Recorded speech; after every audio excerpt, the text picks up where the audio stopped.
in Winnipeg right now? No, I mean, it's like minus 10. 30 here. It's fucking nothing. Is it actually minus 10? Yesterday was minus 10. I didn't check the weather today. Ugh. What's that in freedom units, though? Like 6? Celsius to Fahrenheit. Like 10-ish. Negative 10. 14. Yeah, so not that cold. No, it's like, you throw on your jacket, you put on your gloves, you might put on a toque or whatever, you're fine. What's the actual weather today? So minus 9. The easy freedom unit conversion is double it and add 30. Yeah, I'm not gonna remember that. It's like the tomatoes things for converting between like inches, feet, and yards and miles. Yeah, so like if you want to remember how many feet in a mile, you remember 5 tomatoes. If you want to remember how many meters in a kilometer, you remember 1,000 because it's not fucking. Hey. I think there's a whole bunch of us old enough to have gotten that lecture like 70,000 times during school about how you won't always have a calculator with you. Some bullshit. I got a calculator, I got Google, I have every fact known to man at my fingertips all the time. Get wrecked, 8th grade math teacher. And I'm still wrong on things. That's because I'm lazy. Typing it into Google on your phone is a lot of effort. That's right. Reasonable. The worst English now is that people daddy use ChatGPT. People use ChatGPT now, and it's even worse because it's shit for math. It seems like more effort than just using a calculator. Yeah. Oh, there's I discovered today there is a bison farm on my way to work. And I'm trying to decide if I can like buffalo. Like I'm trying to decide if I can just like stop and knock on these people's door and ask them like if they just sell buffalo meat. Probably. Is that in yeah, sure, yeah. Hello. No. Hello. I feel like I'm assembling the Avengers here. I think we're more Suicide Squad, man. Oh god. Yeah, none of us are avenging anything. Can I be the shark dude? I haven't not seen Suicide Squad. I'd like to be the shark. That's Sylvester Stallone played the shark. He did the voice. Oh, cool. I guess. Yeah, so you can be like 6'2" and ripped and old now. Actually, how tall is he? I am 6'2". Sly Stallone's short, man, and he's like 80 now. I spelled his name wrong, but Google corrected it for me. He's 77. Hey, that English teacher. Yeah, teachers told us that spelling was going to matter too. Nope. No, Google solves everything. 1.77. No, he's not that tall. No, he's 5'10". He's shorter than me. Yeah, he's shorter than me. He's only 1.77 meters. I'm like 1.84, whatever. I got myself officially measured last summer, and it was like I ended up being like 6.0009 feet. And I'm like, okay, sweet. Like, it really had to go that far, right? Still counts. I made it over 6. For height, I definitely prefer freedom units. Yeah, there's... Yeah, the Canadians... Because everybody's like 1 and a decimal point meters. Or like maybe the occasional person's 2 meters. But it's like, that's too much. That's too many decimals. I always feel quite sorry for the Americans in this because they get so much crap for using imperial measurements. And yet in the UK, we do all the time, for like almost everything. If you went up to someone in the UK and said, I'm 1.9 meters tall, you'd be like, how the fuck tall is that? Like, what do you do? I don't know what that is. It's about 6 foot. I just want to know how many stone I weigh. I don't... Exactly. What the fuck is this measurement? Do you guys use stone, or do you guys use like pounds? No, we use stone, pound. So, right. Pounds... Right, I don't know how many pounds like I weigh. 12 stone, man. Yeah. That's a good weight, I imagine. I don't know. About 170, so like 12.1 stone.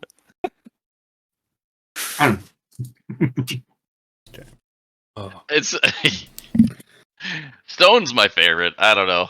I'm not sure how that one ever happened. I like that they took I think my favorite thing, if you look back throughout history, is that the space shuttle, things on the space shuttle were sized based on the length of a foot of an English king. Mm-hmm. Oh, yeah. Because because all of the things like go down from it, even though they used metric. But it's like, okay, well, roads were this size, so then tunnels were this size because everything was this size. So transporting everything, it's like, yep, somebody forever ago was like, a foot's this long, and we're gonna build transportation in that. So, you know, I don't know, space shuttles, I guess, are gonna be based around that. Well, what was it? Man. There was they had to design the rocket for space shuttles to fit through this tunnel from like where they built the rockets to like the NASA launch pads. So that's why they're all like super long and like a certain width because they had to fit them through this tunnel. Yep. There's still a handful of pharmacy things measured in grains. Like, I don't know how much a fucking grain is. It's like 1 gram is 15.5 grain or some bullshit like that. I don't know. I will say, so I say to my students as well, because from all over the world, the one that gets me is Fahrenheit. I have no fucking idea how that scale works. Freedom units, man. No, some guy could be like, Aaron, the weather's crazy. It's 80 Fahrenheit. I'm like, I don't know what that is. It could be hot, it could be cold. No nice idea. And temperate, really. The way it was explained to me is that, or at least what I choose to believe at this point is that Fahrenheit describes like temperature relative to a human, and Celsius describes it relative to a planet, and Kelvin is relative to space. Man, I'm stupid. Look, Celsius is the best one. Kelvin, if you're doing that, that's how it works. I just remember you could basically convert everything to Kelvin if you're doing chemistry, and then go from there, and it's way easier. Fahrenheit's bullshit because minus 40 Celsius and minus 40 Fahrenheit are the same. Exactly. But none of the other numbers are. So kiss my ass with that shit. That doesn't make... Like, the advantage of Celsius is each tick is worth the same amount across the scale, but apparently it's not with Fahrenheit because it skips around and acts all fucked up. I agree. stupid Fahrenheit. That's the one that gets me. Everything else is I don't need some bullshit carnival measurement scale. It's like, whose line is it anyway? Like, units don't matter. No one wins. Exactly. Everyone wins. But without the line is it anyway. Without the comedy stylings of Greg Proops. I loved Whose Line Is It Anyway when I was younger. That was great. Whose Line Is It? It was a great show. It was. I think my parents watched reruns. Only like the English one though. I didn't like the American one. I'm sorry to say. Was the American one? Really, you didn't like the American one? I hate Drew Carey. Well, that's fair, but like he's barely in it. Colin and Ryan were great. Wayne Brady was on there. Yeah, it had some pretty great like performers, but then it also had Drew Carey. But you just left the episode before the skit with him, and you didn't care what he said. That's fair. I don't remember him being in it. He was like the mediator sort of person. Like he didn't do most of the skits. Yeah. In the American one he was, but then it was a different guy in the English one. I honestly don't remember him at all. But like the cast was almost identical between the two. The performers. Well, I mean, because it was anchored by Ryan and Colin, because I guess they couldn't get jobs doing anything else. I wonder how much money they made off that show, though. That show feels like it ran a long time. Yeah, I feel like they're pretty comfortable, especially because that would have been made when you could actually get like some decent residuals off a TV show, and the amount of that's been rerun over the years. Like, oh yeah, they got pools within pools within pools in their estates. I bet. I wish I had a pool. Didn't you have to maintain a Same. pool? Yeah, pools are a pain in the ass. Nah, I'm fine with maintaining it. I'd like an indoor pool. That's what I would like. See, that's better. So we had a pool when I was growing up in northern Illinois, which gets very cold. And so once it started to thaw out, someone had to dive down in the pool to pull like the leaves away from like the drain unit and everything. And I'm the youngest, so that was my job. So you'd just be diving in like 57 freedom unit degree fucking water to pull these leaves away. I don't know what that is. That sounds very warm. It's cold as fuck, man. No. yeah, it is cold. Makes no sense. Zero is 45, so it's probably like 4 or 5 degrees. Like it's cold. Oh, it's like dear. the inside of your fridge. I lived in a Your house. testicles pulling up into your body, man. That's how fucking cold it is. People have outdoor pools here, and I'm just like, Why? who fucking tricked you? What made you I mean, think? this was a nice one. Like it was in ground, like 8 foot deep, had a diving board. Like it was great Oh, for wow. the 3 months it was warm, but you got to maintain all the winterization of it and everything, and then all the chemicals to maintain one. Like pools are a pain in the ass. Yeah. Yeah, they are. Yeah, so the freedom unit conversion for Fahrenheit is if you're like going into Fahrenheit from Celsius, you double it and add 30. I'm not Ish. remembering that. Okay. I mean, I don't care if you remember it. But He's the gonna tell answer us is how to do it. 57 is approximately 22. 57F is approximately 22C. So can I complain about Well, that's work? pretty. That's really nice and warm. Yeah, that's toasty decently cool. warm. Yeah. I feel like that's opposite. Oh wait, no, I did it wrong. Celsius. I think it's 13 degrees Celsius. 13 Yeah, or 14. well, yeah, That's well, still not bad. I mean, I don't think you'd want to swim in it, Canadian. I guess. No. As a Canadian, you're born in it. You just burst out of a lake, and you're like, Yeah, fresh water. Maybe. Oh, so ambient you- temperature I'd like of a Canadian polar wombs is about 13 Celsius. Maybe that's Have you why I guys like the done cold polar so bear much. bullshit? Like, have you gotten in like dead of winter? Somebody broke some ice so you can get in the fucking water. Have you guys ever done that bullshit? I have 'Cause I in have. Canada. Yeah. Yeah. I Yeah, wouldn't. so- Oh, Like Polar I, Bear Club? Yeah, huh? So the worst Yeah, experience I've haven't had for been- winter is minus 40 above the Arctic Circle in pitch darkness because it's 90 days of darkness, and you're getting a 50-kilometer-hour wind blowing off the ocean onto you, and you're just like out in a field, and it's like, holy fuck, this is cold. Yeah, that'd be cold. Why are you outside? Because they're like, hey, we need this giant pile of iron measured, and I'm like, oh god. We need it done once a quarter, and it's like, why the fuck are we doing this in January? It's a good question. they need Somebody to know out the there dimensions is of the iron pile. in Well, January. they wanted someone to count the money because the Yeah. pile was money. If I had a big pile of iron, I think I would count it in January. Yeah, they wanted it Matt, done. we need you to go observe the pile again. Yeah, I had a VP who was like, hey, can you take some photos so we can put it on the website? I'm like, here, and I just like fucking took a photo of the darkness, and all you can see is the lights of the conveyor because it's like lit up like a Christmas tree, and that's it. It's like, there you go. It's like, what the fuck is that? That just sounds like a recipe for me to die trying to pet a polar bear. Yeah, so they're when a What polar isn't, bear though? when the polar bear guy, he was a local, and he would snowmobile from his The local guy. community to the site, park it, and stay for his shift. And if there was a polar bear in the area, they would shut down everyone. Everyone would be like, "You're inside." The only one outside is the polar bear monitor with Yeah. his gun, and he's just like ready. And the polar bear would stalk the edge about a kilometer away, and they would do circles around the edge of the site. And I was like, "What the fuck is happening?" Looking for an easy meal, man. I'd be trying to pet the damn thing. You can't have ears that cute and not be pet. I'm sorry. Oh no! I was that thing looking would- at a Yeah, scale it's of not bear friend, wide friend dangerousness, shaped. and apparently polar bears are the ones where it's just like you're finished. There's no, Yeah. So- they just there's no eat you. survival strategy. There's no possibility. You can't make Well, yourself look hungry. big. You're just dead. So this is what I was explained when when I had to deal with all three bears. So you got the black bear, what's like your smallest bear. It's basically a scavenger. Just make yourself look big. Like grab your hat, put your hands above your head, and just make yourself look big and get as tall as possible. The bear will like size you up, and then if you're too big, it'll just fuck off. Cubs, basically, if it's a mama bear, you just back off slowly and don't ever take your eyes off it. Just keep backing up slowly. Same thing with a grizzly. A grizzly will maul you, so you just get up into a ball and eventually get bored of you and leave you alone. The polar bear is really interesting because it has it has a way to shut down its nervous system. So if you like shot it with a gun and like blew its head off, it still has 30 seconds of adrenaline in its body to kill you. You can't bear spray a Sounds polar bear fantastic. because it Good has moan. a second film over 30 it. seconds after you shoot it in that. Yeah, after you blow its head off, it's got 30 seconds of kill still going in it.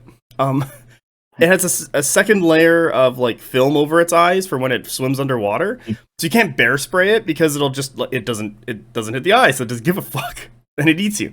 The polar bear will get within about either 50 or 100 meters, and then it'll get up on 2 feet and run at you like a human.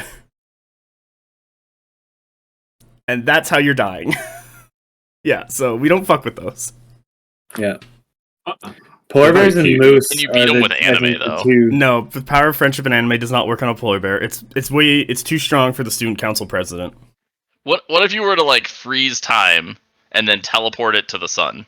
Well, it would only take 50 polar bears to defeat the sun, unlike the trillion lions.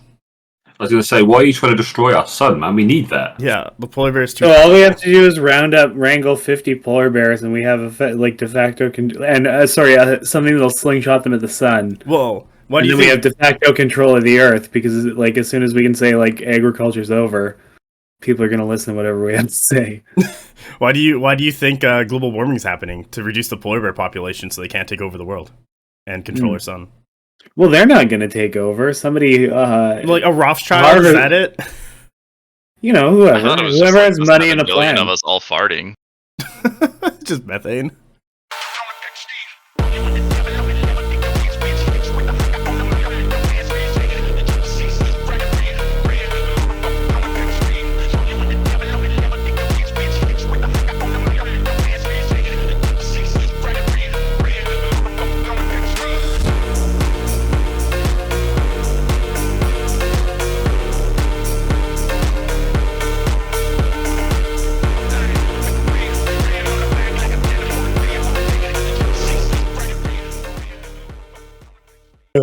Mass, I was on. I thought you were recording.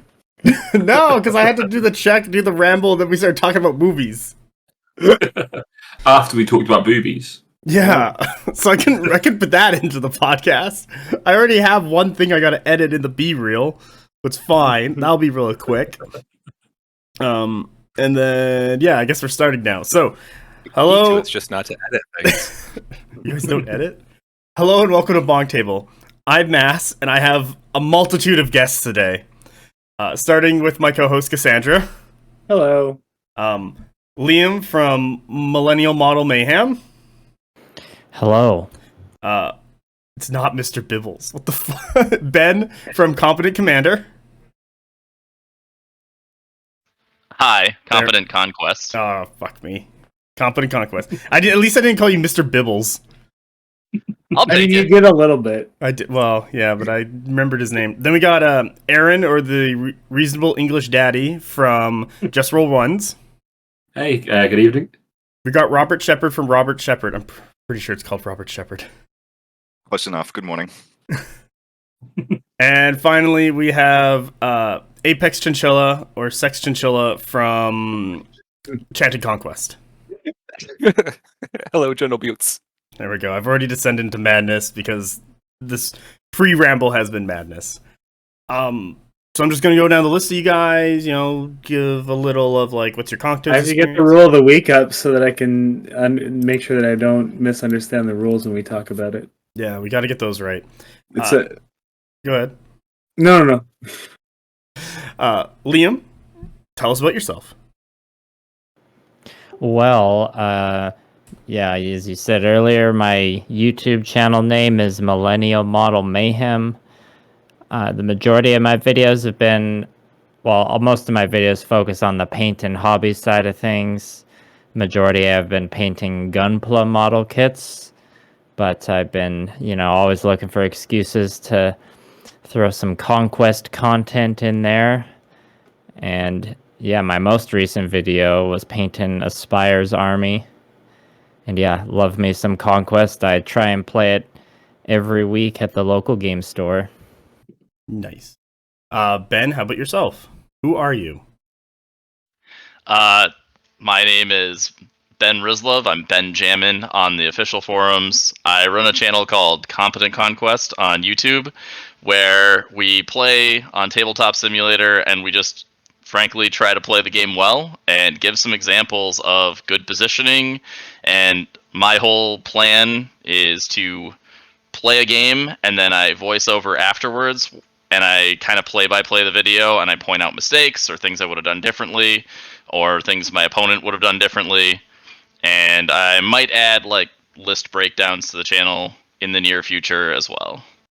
Sweet. And your content is like recent, right? Like you just started putting content up like last week. Yeah, the plan was to start it on the 1st, but I got a little excited and put it out like 2 days early. That's fine. Excitement's Common everyone problem. launches premature once in a while. I mean, I never have, but I hear it happens to some people. Aaron from Just Roll Runs, you're up. So I'm one of the co-hosts on Just Roll Ones, which is, I guess, a variety conquest podcast, more or less focused around the UK meta and kind of games that me and my co-host James play. I also have a very nice selection of Hawaiian shirts. Do you wear them when you record? No, but I wear them whenever I go to a tournament. So Okay. I'm starting next Does year. anybody else have tournament attire? Yeah, I have a Like Goblin I have King tournament t-shirt. socks. You have what, socks?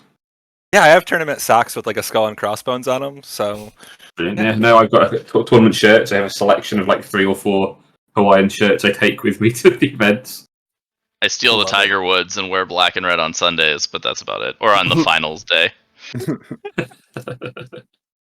If I ever show up at a major event, I'll be sure to bring my Goblin King t-shirt, which just has like this massive Goblin King face on it.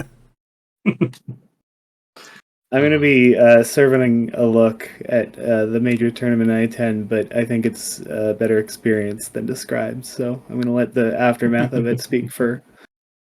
You're just gonna leave that in everyone's head what that could look like. Yeah, exactly.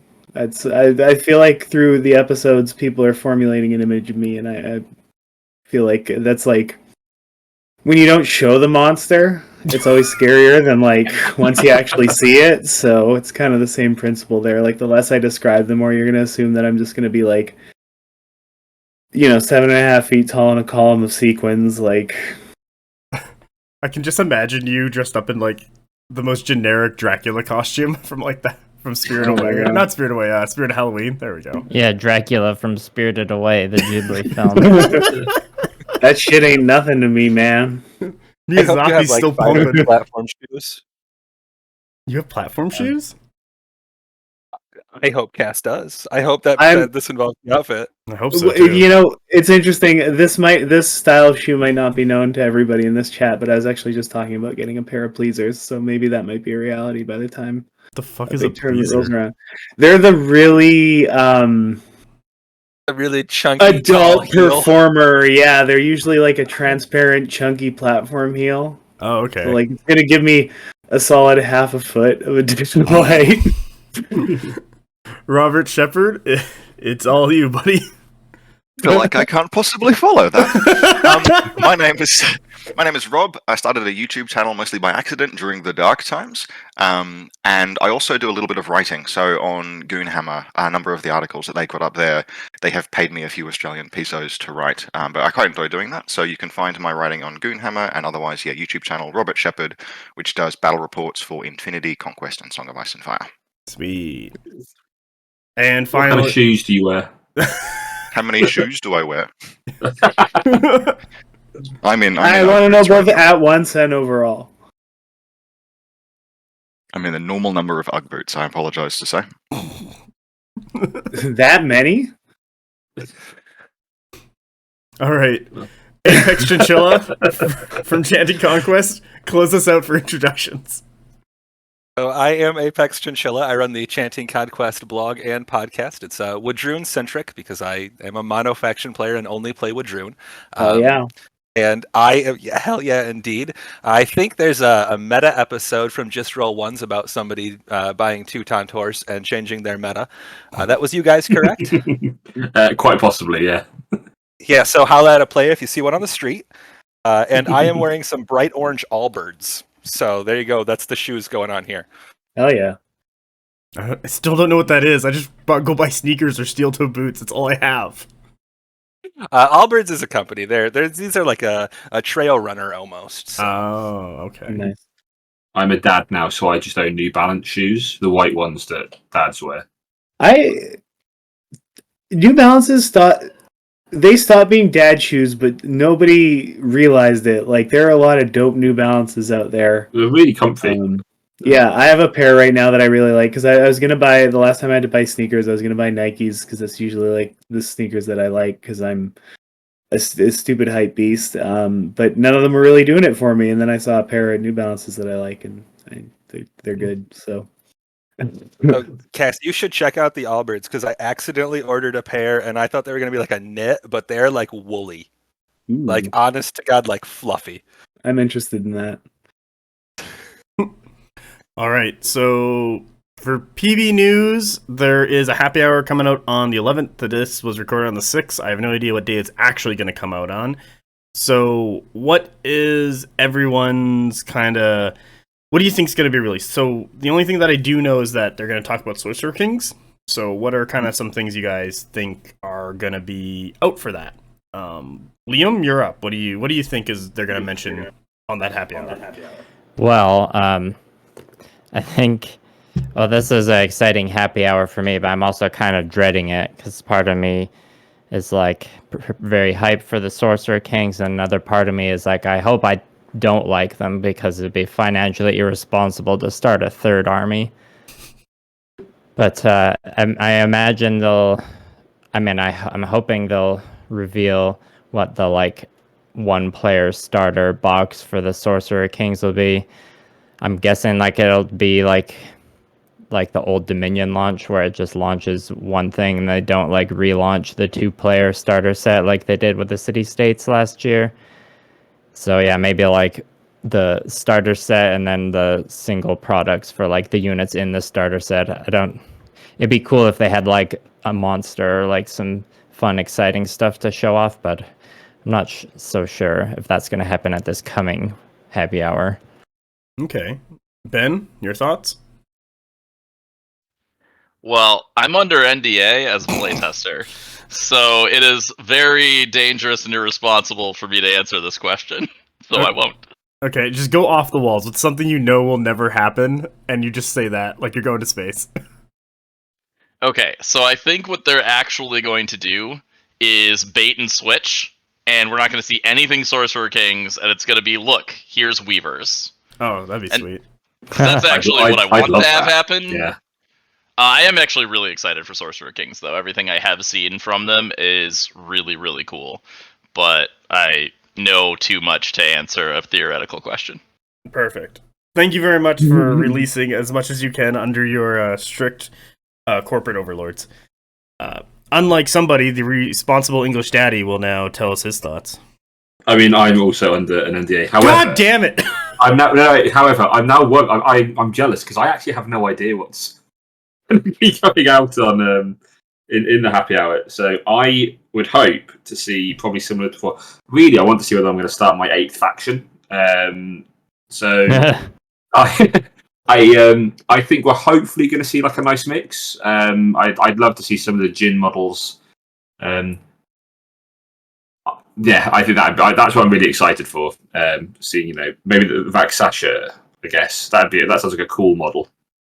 I'm hoping Is there's that like Tiger one? Yeah. Yeah, well, I guess theoretically, traditionally it would be, wouldn't it? I don't know if PB have. I've not seen it. I've genuinely no idea if it's a tiger or not.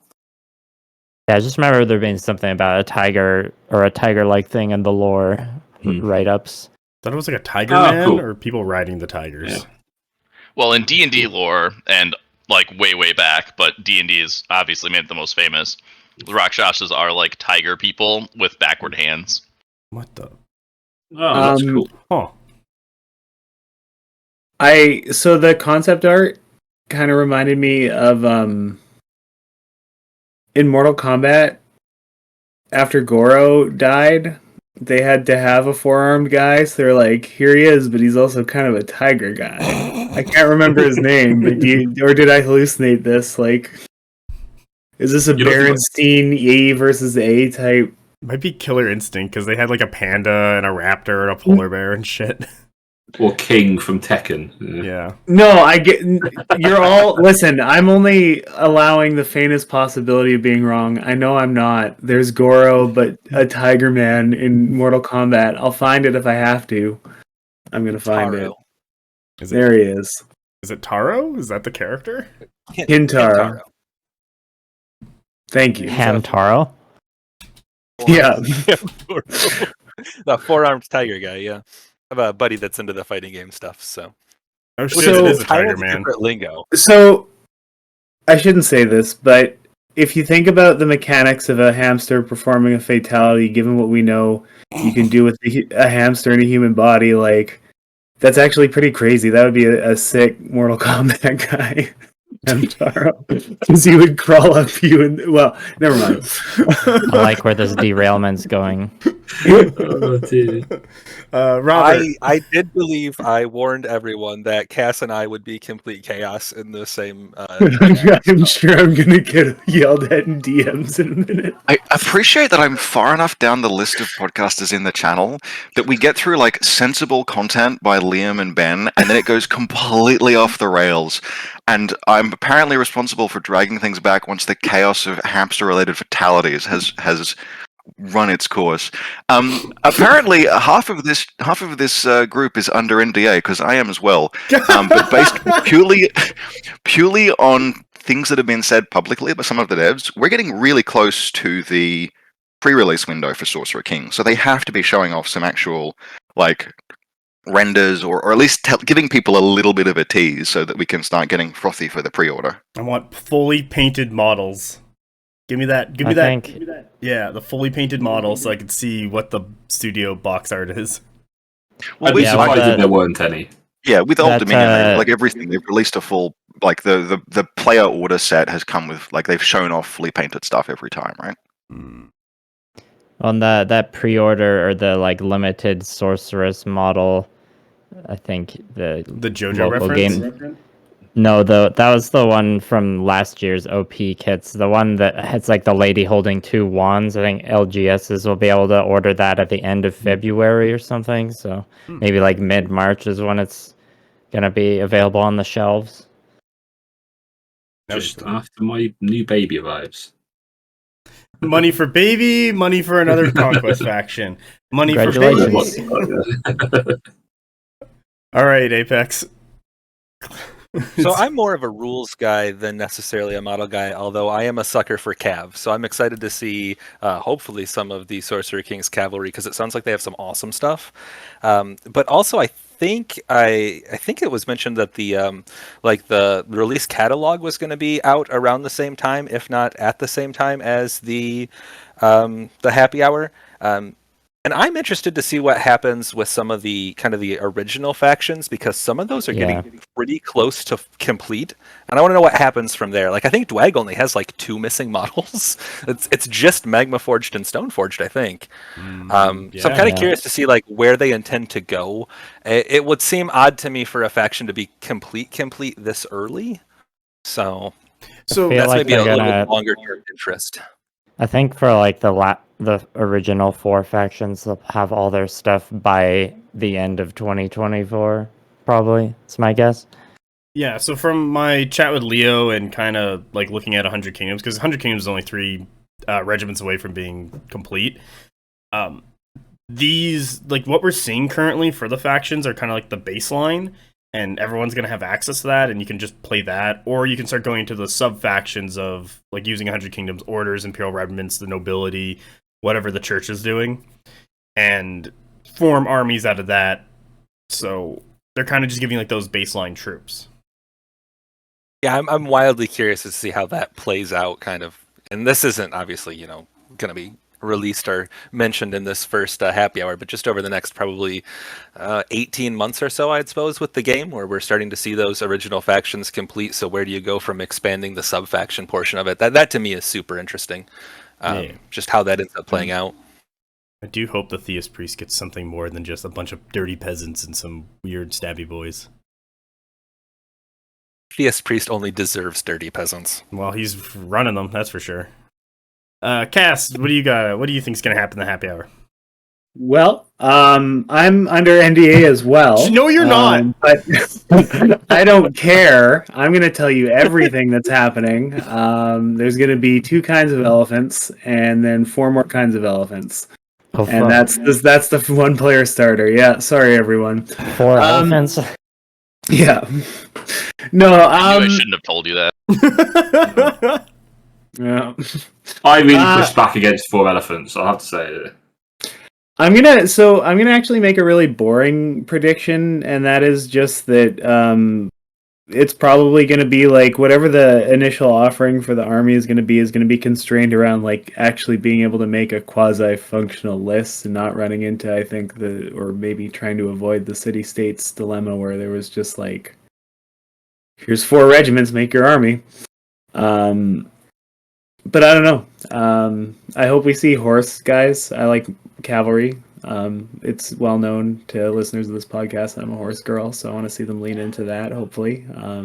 Double wands, triple wands, wands with banana clips, like let's really lean into the wands. I heard the double wand thing earlier and it really set my imagination ablaze, so I'm hoping there's a lot of that.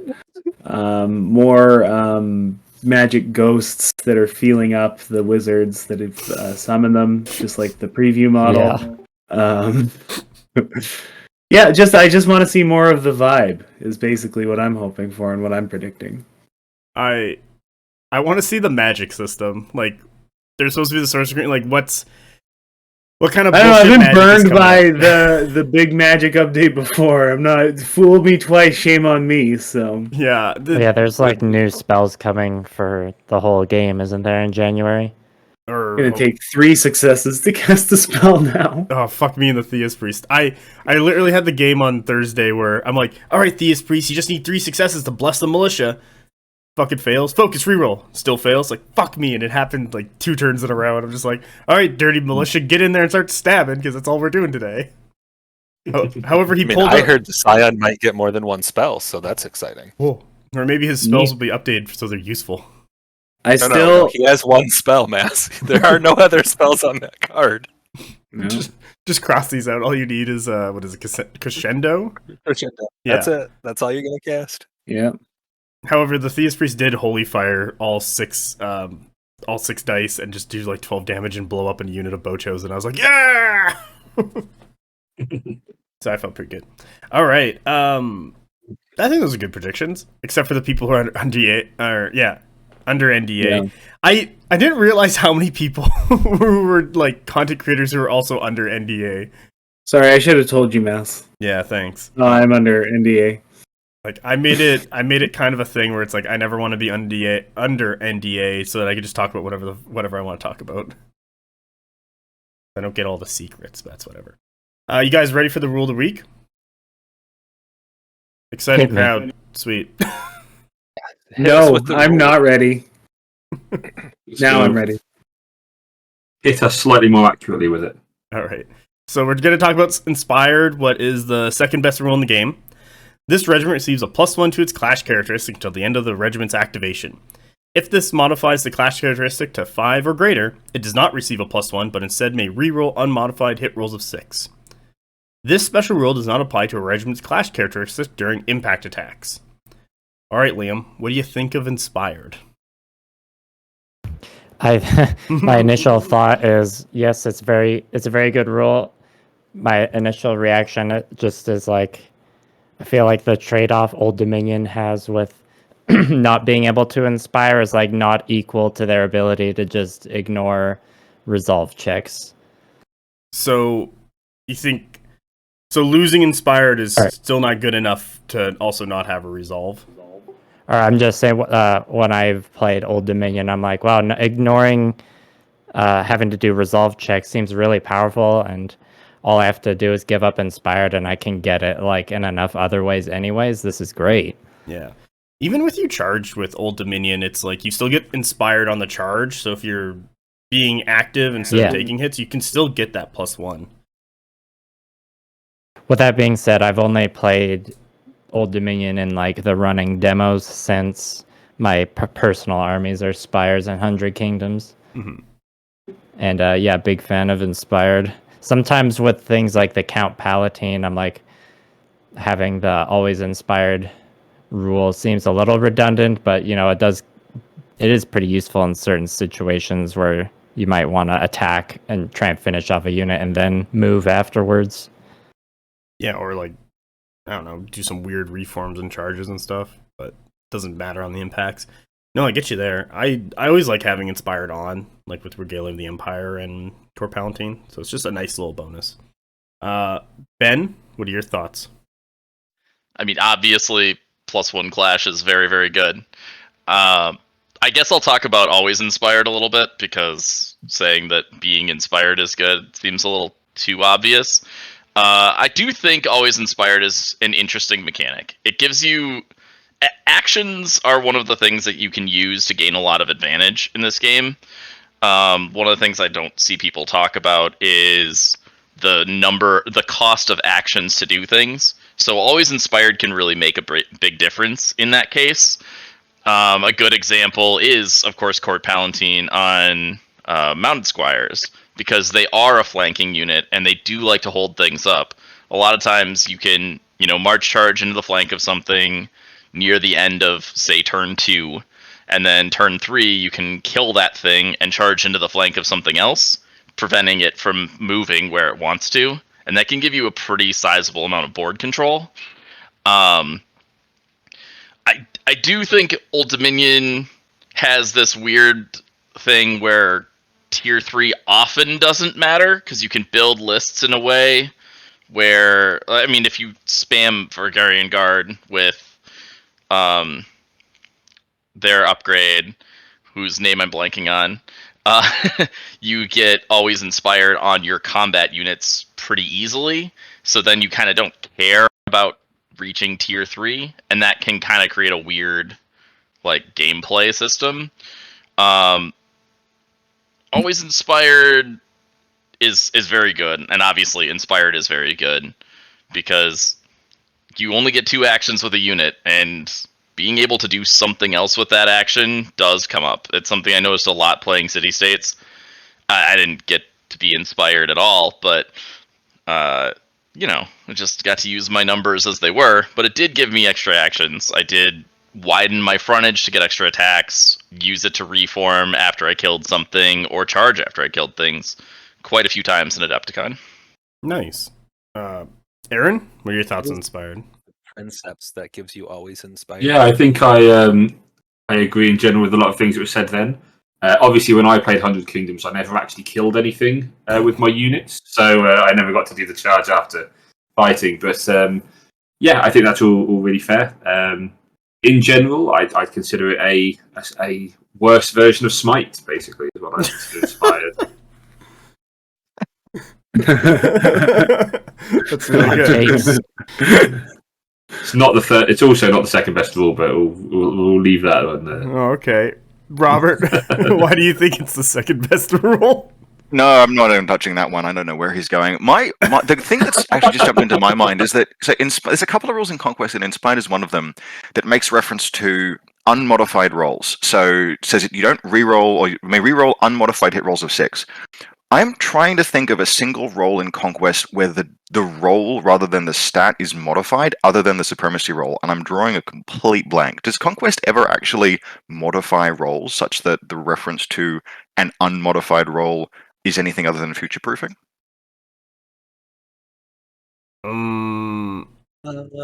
Fuck.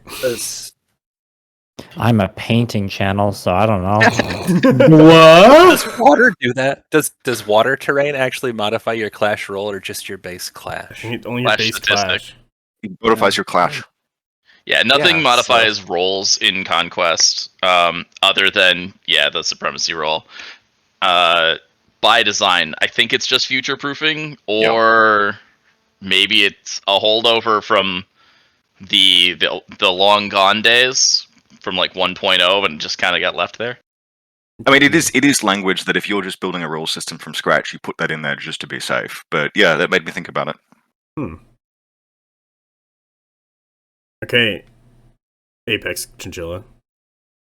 I'm gonna kind of second Ben on that. Always inspired is kind of the portion of this that gets interesting. I kind of always factor in that the vast majority of the time the unit I'm looking at is going to be inspired, because you're either charging, so you'll be inspired, or most of the time you'll use your first action if you're already engaged to be inspired, because the bonus is so good. But if you don't have to do that, if you're always inspired, if you've got, say, Flurry, where you can kind of offset needing to inspire, the additional action economy you get from basically having a spare action now to be able to fight and then move, fight and then charge, is really, really potent. in Wadrun specifically, you start looking at like the Tantor and the Drum Beast, where you're always inspired, so you can fight and then you can charge something else if they got too close behind, and then you also get tramples into it because tramples are ridiculous. So all of a sudden you're doing just a ton of work because you have that spare action. I really do hope they clean up the wording a little bit on always inspired, because it's just weird to read some of the things that prevent inspire in certain circumstances say can't benefit from, not that you can't be inspired, which throws me off, and I know kind of is just weird to read in general. But yeah, always inspired is super beneficial for that additional economy of action, because as soon as you can sort of change the way the game is played by not necessarily having to look for a charge clash to do damage, not have to look for an inspire into your clash to be able to really be competent in melee in an already engaged situation, you start being able to kind of break what your opponent thinks is going to happen, which can be massive to the outcome of the game. And I think that's when you start to climb up like the levels of play. But that's definitely probably more of a thing I would expect to see on Ben's channel with Competent Conquest and that sort of additional growth and play level. No, it's really good. Thank you. Cass? Mm-hmm. Yeah, so I mean, everybody's kind of touched on similar points, but I'm... So, one thing about Inspired is it's almost the perfect rule. Like, you always want +1 to your clash. That's huge, right? But you also have to be conscious of not only the the order of your activations in a turn, but also the actions that you take. Because, for instance, if you're engaged with an enemy and you clash, right, and then you inspire as your second action, you actually don't get any benefit from that. Because it only would affect clash actions after you've already clashed, right? And it's the same thing if you become inspired after the regiment is already activated. You don't really get anything from that. So you want to make sure that you're timing your inspires so you actually get to use that +1 clash, or else it's actually kind of one of the worst rules in the game. There was I think it's off the Fire Mage in 100 Kingdoms, where it's gives you inspired and +1 resolve or something, and it was my last card in the draw, and I was just why the fuck would I there's no one within fire dart range, why would I ever cast the Kindled Courage spell or whatever it was? But yeah, that is a fair point, to just make sure you inspire before you start fighting people. Have you done it oppositely? Really, I don't. Yeah, I don't know why everybody just accepted that as a serious answer. I was sort of being facetious, but I guess, yeah, that's don't inspire after you've clashed. That's really bad play, just objectively, strategically not the way to use your actions in a single activation. I think there have been about 3 cases where I have clash inspired, and all of them were a result of decisions that I made that were sometimes good decisions and sometimes bad decisions. I think I gave you a lot of... Sorry, on. No, I was going to say, the only cases where it's happened is I wanted to leave a regiment engaged rather than dead to force the activation and withdrawal, rather than killing them to clear it for a countercharge. So it was clash, I have to perform a second action, I guess I'll inspire. And then there's the classic, I'm going to get greedy and try for a clash march. I've been punished, as always happens when you try that. I guess I'll clash inspire now. Yeah. That's relatable. I warn my opponents about that if they're newer than me. If they're well, I'm not going to inspire, I think I'm just going to get you with a straight clash. I'm you're not. This is going to ruin the game for you. Just inspire and kill me. And then I trick them. So if you take your first action, do you have to take a second? You can't forfeit the second? Your only options, you must take 2 actions or take no actions. Okay. Just take aim. I've never... That's an out of combat action. Oh, god damn it. Okay. I would say I was giving Cass more credit than I was thinking. What you were meaning was if you have access to inspire on maybe an ability or a spell, to make sure you do that before the unit activates to clash with. No, I was just being a stupid shit. I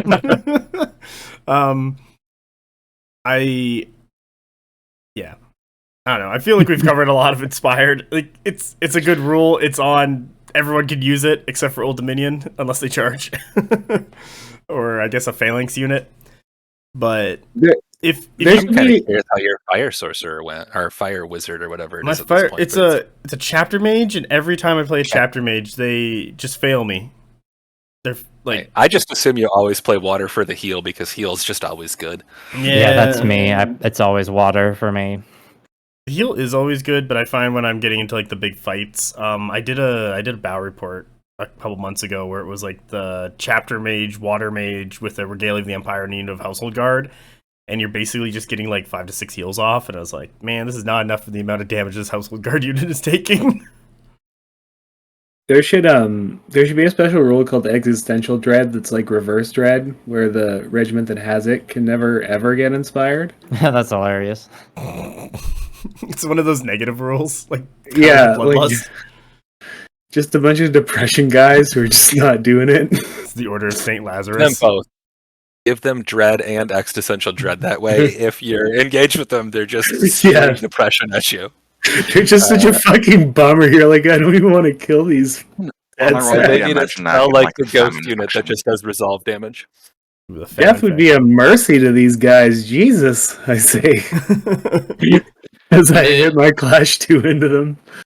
You know, when they make the Colin Robinson army, everybody will have existential dread and dread. No, I want to have fun in my mini war dolly game. Not me. No, you would play the Colin Robinson army. Yeah. You know what? It would just be different. It would be the same model for all the infantry, brutes and cav and monsters, but it'd all be like scaled slightly up. So as soon as they did, like, when they described Hell as being part of the army as being a bunch of guys who, like, life just sucks for them in Mannheim, so they got suckered into this death cult, and so now they're a bunch of weird goth nords in the terror tree. I'm so into that. Like, that's the level of misery I'm shooting for in my fun. Yeah, they Think were about the how easy faction it I is to voted make. for. Way Yeah. cooler than Sorcerer Kings. Game's fucking Yeah, I'm sorry to bullshit. say. I guess we're gonna fight for the rest of this podcast because I gotta say, Hell should have got it. Yeah. You I know what? voted for I'm Dogs like- of War, so I have wood rune shit to buy. I voted hell. Yeah. I was being bothered by like locals. They're like, hey, we know you played Mercs back in War Machine. You gonna play Dogs of War? I'm like, fuck no.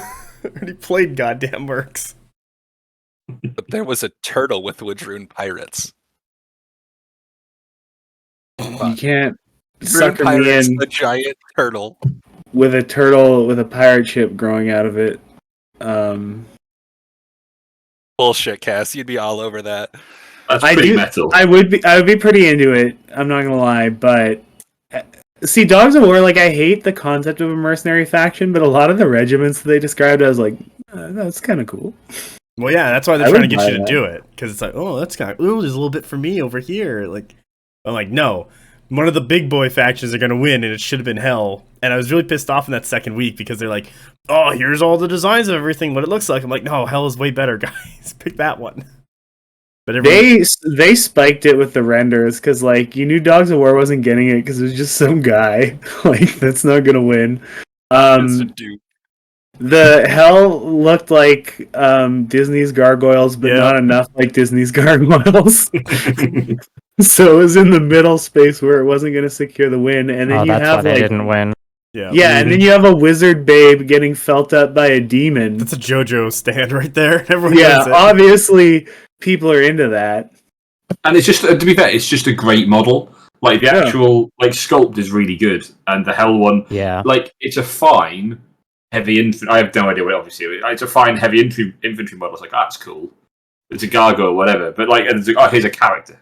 Hell got done dirty. Hell should have won. Yeah. What is it? The Just bling. think about how easy that would be to paint. You got like goth Nords, man. Pale skin, black, done. Yeah. Gargoyle, gray, wash, done. We're not even getting to 3 colors. We aren't Adepticon legal. We're 2 colors, and our army still looks great. They are all character models. All of the previews are always character models. I don't know what the Hell one was supposed to represent, but It was the gargoyle. Yeah, what was the name of the main guy who had a girlfriend? out of the gargoyles, and he looked handsome. Oh, out of the actual gargoyles, Goliath, yeah, Goliath. that was that's who that was. I always remember Rick Riker was the voice actor for the human villain guy, and it was like, oh my god, is that Commander Riker? Every time I would watch that show. Gargoyles is kind of underrated. It's got a great voice cast. Yeah. Once you start getting the Star Trek trash into doing voice acting, you know it's going to be good. I don't know who's underrating it, to be honest. None of us, it seems. No, well, that's because we're all internet people. Though.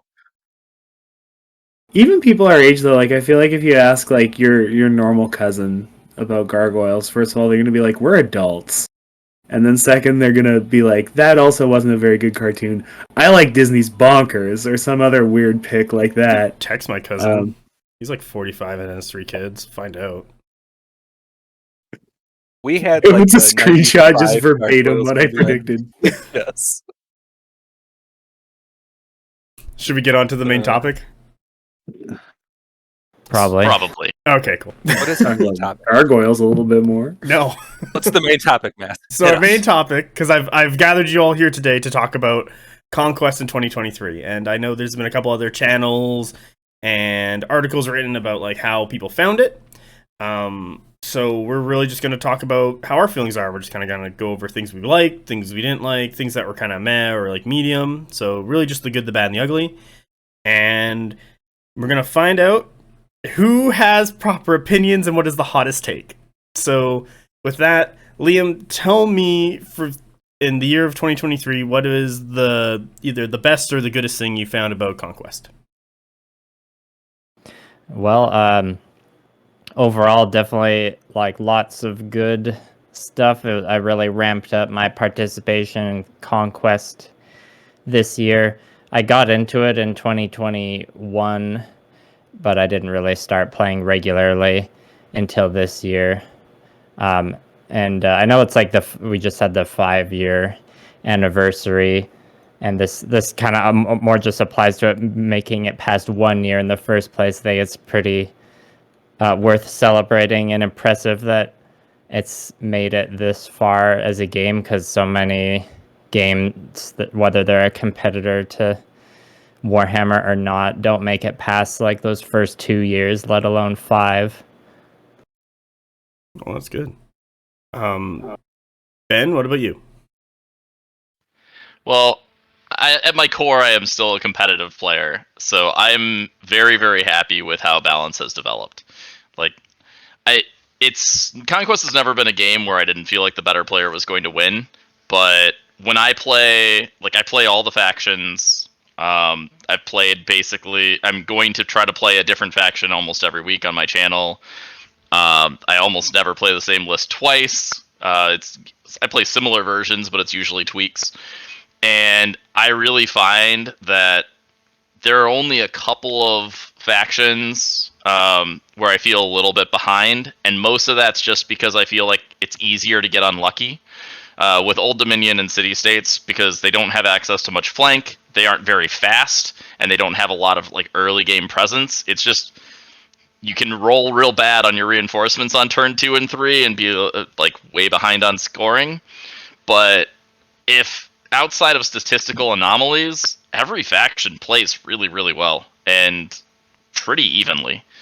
I have great games with everybody, and I'm it's very exciting to see, because I played Games Workshop for 20 years, and that was literally never the case. Yeah, I'll second your comment on balance. It's a very well balanced game. Yeah. About the balance part, a little bit of me, I think I brought this up before, not with you guys, but in other talks, but because movement and positioning is so fundamental to how this game works compared to a lot of other minis games, you really got to get that down, and it's very easy that the better player who is good at their movement and positioning is just going to win games with no matter what they're playing. What I do like about Conquest, your actual skill and just positioning stuff just kind of overrides whatever the regiments themselves are doing 9 times out of 10. Yeah, but even if both players are playing very well, like when Carl and I play, which we play pretty often, like we're both very good. He positions really well, and really the faction never really decides our games. Like sometimes we'll make a bad list, but most of the time it's one big mistake positioning wise that really decides the game. No, I kind of like that about Conquest because it's something you could actually learn and do better on instead of just like being like, oh, the dice screwed me.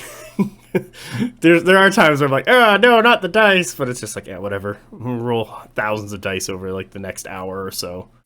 It'll be fun. Yeah, the dice can determine a game when both players play equally in Conquest, but the better player, the person who played better in the game, not necessarily the better player, but whoever played better that game is very, very likely to win. Yeah. It takes a lot of luck for the person who played worse to come out ahead. No, that's really good. Thank you. Aaron? Yeah, I think that was going to be my comment. Actually, the balance of the game has been really nice.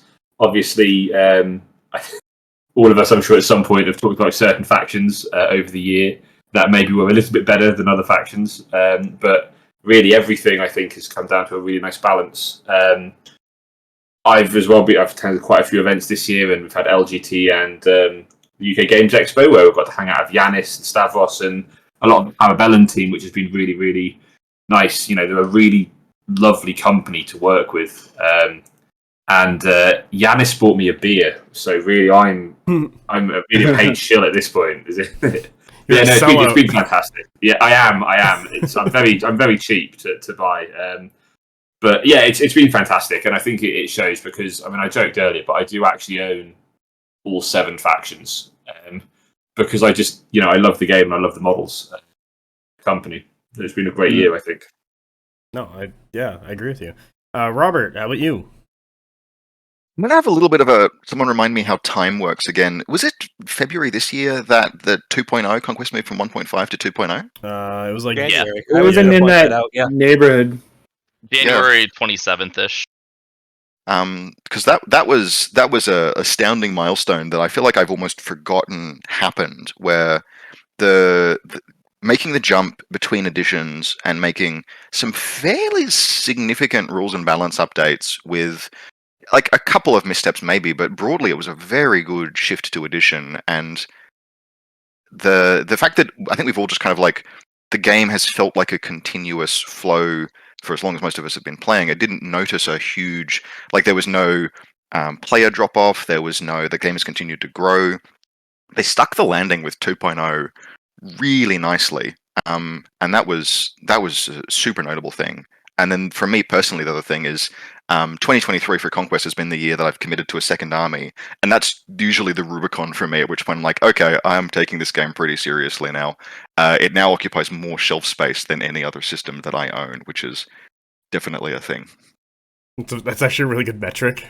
How many shelves do I dedicate to this game? Conquest artificially inflates it a little bit because the models are so damn big, but even so. Yeah. I went out and actually bought terrain. Instead, not just 2D terrain, like 3D terrain, because it makes the game more fun to play Conquest, and no other minis game that I've played in a long, long time has inspired me to do that. Dang. Yeah, I've got piles like a hoarder style amassment of styrofoam that I'm intending to cut up to make Conquest terrain, and I just haven't yet. But I know I understand that inspiration. Apex, tell us about what you think is good about Conquest. Yeah, so Robert kind of beat me to it. It's kind of weird to think about beginning of 2023 was when version 2 launched because it did seem so smooth. I think if you kind of look at the older, rule sets, if you still have access to them, to the new ones, you can definitely see a growth in the sophistication of the rules writing in a way that is helping that balance, and everything feels really good for the most part, which is pretty impressive. And also, a lot of the models themselves they released this year are just baller. The Thunder Chieftain, and as a Woodrune-centric podcast, is one of the best models in the line, I think. That thing is amazing. Just some of the kits they've put out this year have just been fantastic.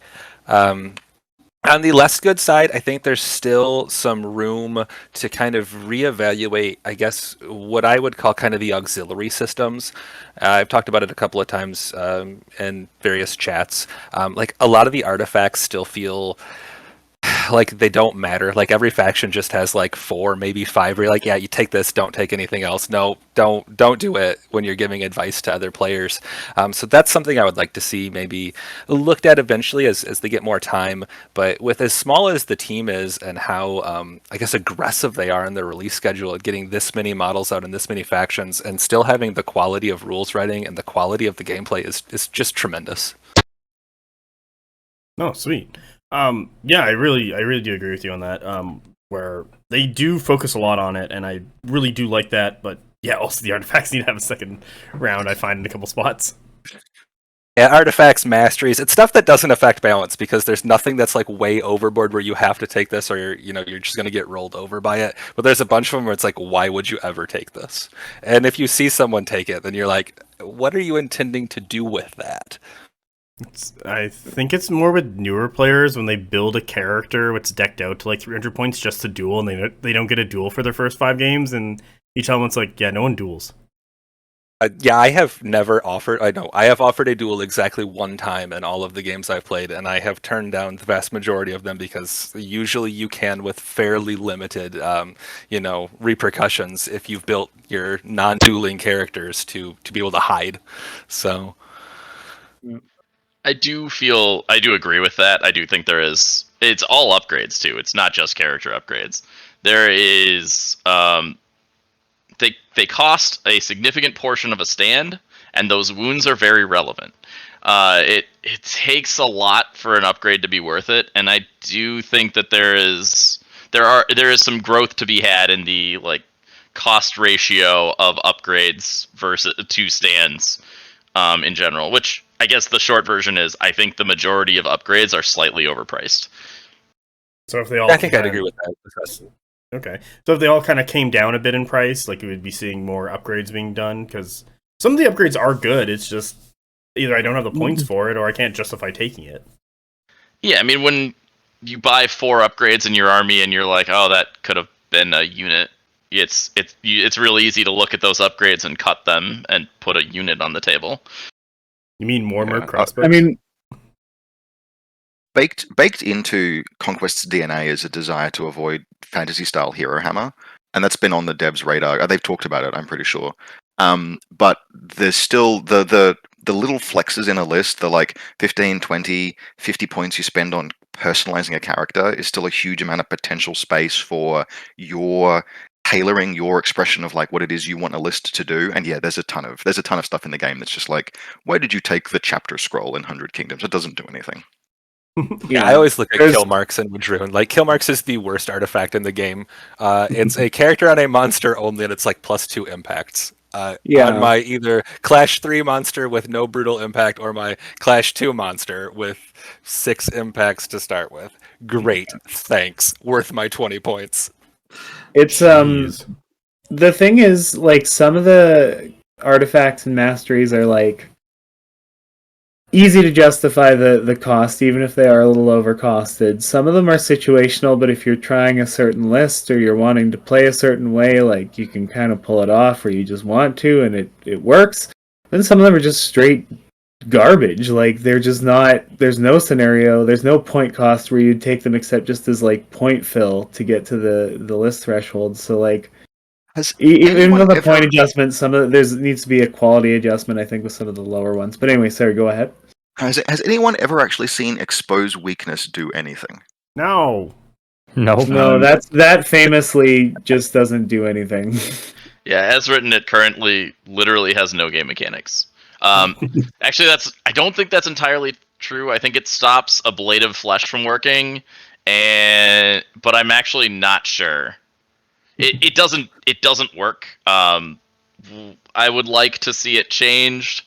Personally, what I've said like publicly a few times, I really feel like it should just say you're like in a duel, your opponent uses their unmodified defense value. Mm-hmm. Yeah. So what? Ignore the shield. Ignore any bonuses from equipment. Yeah, ignore shield, bastion, things like that. Yeah, it wouldn't be bad. Like, I'm very much like, if I have 10 points left over and everyone else is upgraded or whatever, I'll throw disorienting strikes because -1 clash in a duel can be good. Keep the guy around a little. Like, I find more value in that one. Oh yeah. Disorienting is pretty good. Tactical retinue 1, if you're on a unit that's more than 6 or greater stands, is almost certainly going to pay for itself. It'll probably prevent enough wounds to be worth 10 points, because most of the time that is 1. Yeah. One I think is a really good example of an upgrade that you don't always take, but is really, really good to have in the army list is it Prize Silver in Nords? Yeah. Which is it's a 5-point upgrade, and it does something. And I think quite often when I'm building lists in, say, Wadroon or in Old Dominion, you kind of get to the end of the list, and I'm like, well, I'm 10 points short. And it's like every option here is terrible. Like, it just does nothing. I would love for 0-6s on some of the shittiest impacts in the game is like the most worth 5 points upgrade I could imagine. Yeah, like if you put a gun to my head. Yeah, I'd love every faction to get something like that. That thing's so good. 5 points to get Priest 1, and you can take it on a non-caster, and now you have an interference bubble. That is a super, super 5-point artifact if you've got an artifact spot free. It is. Woodroom was a bad example, actually. That's a fantastic 5-point upgrade. Or, everyone should have a 5-pointer, though, just because, like, my OCD goes crazy every time I see a 1995 list. Yeah. That's when I was born! Yeah. Bring the cat. Make 1995 point lists just to mess with people. Yeah. So we're just leaving those 5 points free, even if we could fill them, just to mess with Ben from now on. Reese did it at a tournament recently. He played 1999 and he could have taken 1990 and he could have taken disorienting strikes, and I'm like, why? Because he says no to duels. He doesn't consent. So he doesn't need it. Man, that's no fun. His response was literally mind game. Wow. I love it. Oh, perfect. All right, Cassandra, what do you think was good about Conquest in 2023? I mean, I'm kind of echoing what everybody else said, it turns out, but I thought about it before people really started talking, so whatever. But, like, this was a good year just in terms of the development of the rule set. Like, 2.0 dropped pretty early. It really rejuvenated things in terms of 1.5, but in addition to that, like, most of my two factions definitely, and I feel like the other ones, I don't really know or care that much. But I feel like all the factions got a bunch of pieces that they were missing that made the game just more robust in general, and gave, like, you have a lot more options now than you did at the beginning of the year. Even with the change of rules notwithstanding, just because they've been aggressive about releasing kits. But yeah, overall, I think the rules have been trending in the right direction from 1.5, and the game just feels like it's in a pretty good place at this point. I mean, there's always room for growth, but fun to go out and play a game every week. And I think they're, mainly it's just the evolution of the rules that's been the best part of this year. I'm really happy. Max, I want to throw a question at everybody. Yeah, you're more than welcome to, unless it's like super weird. No, I want to know what everyone's favorite kit in the game is. Oh, that's a very good question. There's a lot of really good kit right now. I've got an answer. I'll say Caryatids, because it's the first. Doing Old Dominion, I batch assembled 1 million fucking Legionnaires and wanted to end myself, and then I put the Caryatid kit together, and the fact that the bows, if you just glue the bows together as a piece, they will slot and fit in and hold themselves in a firing position under their own weight, was like, that was the moment for me where I'm like, oh, Parabellum actually does know how to do really, really good plastic kits. It's just that they only learned in the last 5 minutes. Yeah. City States kits are really, really good. Like, the City States kits, they slot together really well. The cloaks cover up a bunch of your mold lines. They cover up a bunch of your glue points. They've done their last year of kits. Oh man, their last year of kits have really, really skyrocketed in quality. It's true. Like, I'm not going crazy. There was like an argument that the Minotaurs weren't cool because they weren't like just super ripped muscular, but I love the chunky look. Like, that was a thing that happened when City State came out, right? People didn't like the appearance of the Minotaurs. It's Yeah, just dad the bods. artwork. The funniest thing in the world to me was that people, and a particular like group of people, were getting so mad that the Minotaurs weren't fuckable enough. And it's people who, and it wasn't the furries.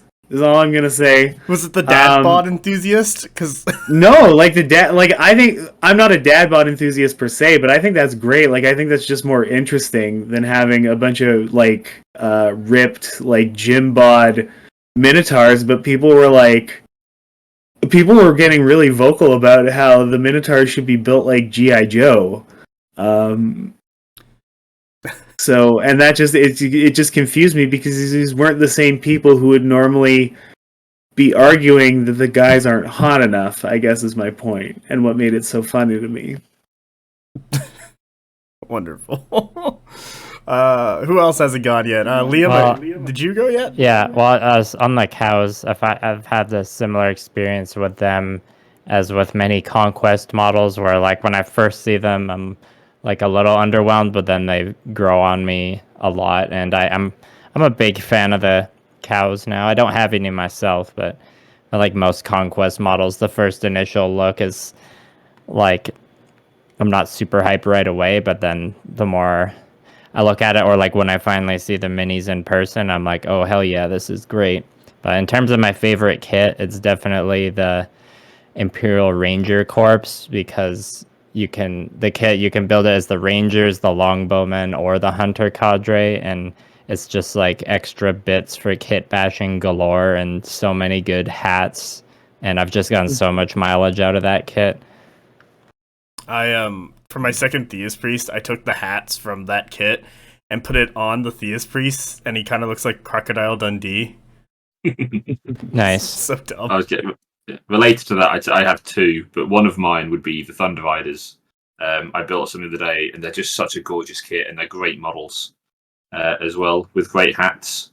But also on City Stage, I would say one of the biggest things for me this year was putting hoplites together, because for the first time, I believe, on a Parabellum kit, the shields are on ball joints with the arms, which makes it so much easier to build them.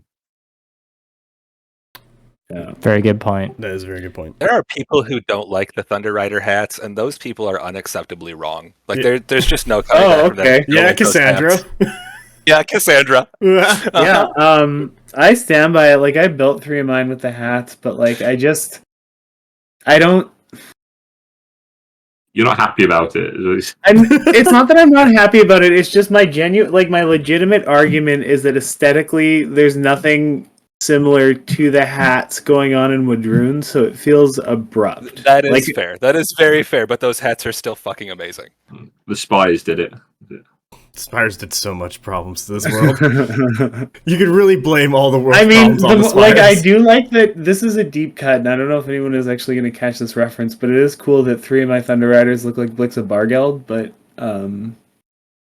nope, nothing. I can hear the silence. But maybe our listeners will catch it. No, it's not necessarily the most intuitive one, but there's a music guy who wears a hat like that, and I guess that's what I'm choosing to like about it, rather than be negative in this moment. For myself, the easiest kit I ever made out of what I've built for 100 Kingdoms would probably be either the Men-at-Arms or the Militia Bowmen, because they were some of the first models ever made, and they were super easy. The best kit I've ever made and like the models of is actually the Crimson Towers. They are super easy to put together, and they look great as minis, and they're like big shock cav horses, and you can paint them however you like, and they like take paint and details really well. Like, there isn't like a huge ton, but you can kind of do some stuff on them. That's really nice. So I really like that. Those are my picks. Apex Chinchilla. So Yep. I think the Thunder Chieftain, like I said, is probably mine. That kid is so amazing. Even if the proportion of the Chieftain's bicep is a little bit wonky, I've said a few times he looks like, roided up Scott Steiner in the best way. But I'd kind of echo Liam's point a little bit. Mini gaming as a hobby is quite expensive, but a lot of these kits have a ton of value and just the extra pieces. The Chosen of Conquest Veterans Dual Kit in Wadroon has like enough of either veterans or chosen bits to make like 2 full sets if you had extra bodies. Like you get that much extra in that kit. I've used a ton of stuff from those kits. But yeah, all of the dual or the couple of triple kits they have just are so generous with what all they give you. And I think most of the kits have multiple weapon options anyway. So that's just great. No, it's Yeah, sorry, on the topic of that, actually, the Chosen kits and the Thunder Riders, like, I don't like the clubs that the Thunder Riders have. It's just not my thing, and I wanted to kit bash something, so I took the extra Maquaddles from the Chosen kit and kit bashed them all to have those kinds of swords, because I think they're really cool, and that was very easy to do, and I had a ton of options because of all the extra shit that you get with all the kits. Would like to see images of that. That sounds great. Yeah, I need to just paint them. So No. Plain plastic is fine. That's like 3/4 of my models still. I'm way behind on painting if I'm really going to go to Adepticon. So yeah, we all are, except for Ben. it doesn't count. I'd be behind on City States probably if I played them, but yeah, I have like 6,500 points of painted spires. Jesus. No big deal. just easy. Actually, Casual 6,000 painted points. How many of that is force-grown drones? I only have 15 stands of painted force-grown drones. Don't tell David, he'd disown me from Spire Chat. 15 stands of FGD is only what, like 45 points? It's 15 points. They're 1 point a stand. Don't check my list. If you listen to my open from my most recent podcast, you'll note how I feel about Spires players and telling me the rules. Yeah. I actually listened to that when I was making lunch today. I hope you got a good chuckle out of it. Oh, I did. I was like, Can you recant it here? Basically that no one knows how Spires works, including Spires players, and they're just going to tell you some bullshit about how they stacked a bunch of things that sound like nonsense. I used some fairly specific nonsense terms, and then they're going to tell you a bunch of stuff and then draw more cards, and I don't need any of that. I trust you. Just tell me when you need me to roll dice or when I get to do the things. yeah. You're like describing how I feel when I'm playing against Wadroon. No, when they start Yeah, chanting. I can see it. Yeah, I'm just like, yeah, I mean, it sounds like you know what you're doing. I'll just, you're triple charge, or you're triple activating your Tauntaur, cool. It's like, oh, there goes my abomination. This is why I play 100 Kingdoms, because all the big brain power comes before the game even begins in the list building step. I do think Nords probably have the most like surprise factor right now with all the things. It's like, oh, you're charging out of the terrain. Doesn't that do this? Not to me. No, it's Nords just like they always get to do the things because most Nords list, at least the ones I'd be worried about, like don't roll reinforcements. So it's just like, all right, all of this comes on. Oh, do you need Dite? No, all of this comes on. I can charge from here. Oh, okay, that's exciting. Through the terrain, okay, that's exciting. There's a few different things that are making extra marches. Fenrir Beast Pack are like one of the best units in the game. what are you talking about? They've been disowned by the Nords player base. They're not the best. Everyone Oh knows man, that. my game the other day went like everybody's complaining about Nords needs to, I guess, evaluate why they're complaining about Nords, because I felt like there was really no problems there currently. Things felt quite I think the good. biggest problem is that the trolls aren't sexy enough. Ooh, what if they release female disagree. trolls? I Yeah, there we go. I knew it. I knew I could get that have out of you. COVID. No, first of all, they have the Troll kit comes with one emotional support rat per stand, which is very Yeah, endearing. I was gonna bring that up. That's like my favorite Nords kit specifically because of the one holding like the dead possum or whatever. Seriously? I've never looked at them. Yeah, Yeah, now I'm curious. I haven't seen a ton of this kit. yeah. You get 'Cause no one. one You get one plays of that them. arm per sprue. So each stand has a mascot pet rat that they all. One guy holds him and pets him, but it's everybody. Suppose they have to pass around the rat. Like, how does that work in Nords? Oh shit! Do we have an expert Nords player? Like how do they pass the rat around? They're like, there's like two of them holding it in the picture. Yeah. One of them's trying to like put it in the other guy's butt, so you got that going for you. Is it a hamster? Are we back to hamster? Robert, come Didn't in here. expect that one to circle back around. Robert, come and save this, quick. I've got nothing here. That's definitely an emotional support rat. Actually, I've So got one what's your thing. favorite I feel like Nords, the people down on Nords thing is just evidence of the way that once you get inertia behind a sense of aggrieved complaining, it takes forever to ebb away.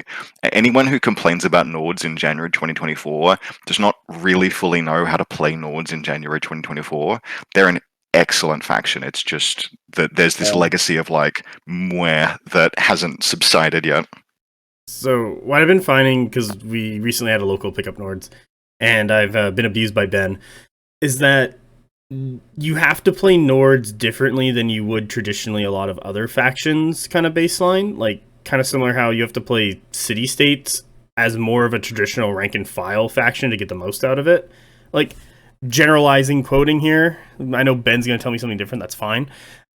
Just because you don't want to get flanked in the sidewall. Nords, it seems a lot of their power comes from all their MSU spamming and just being really aggressive and front-loaded.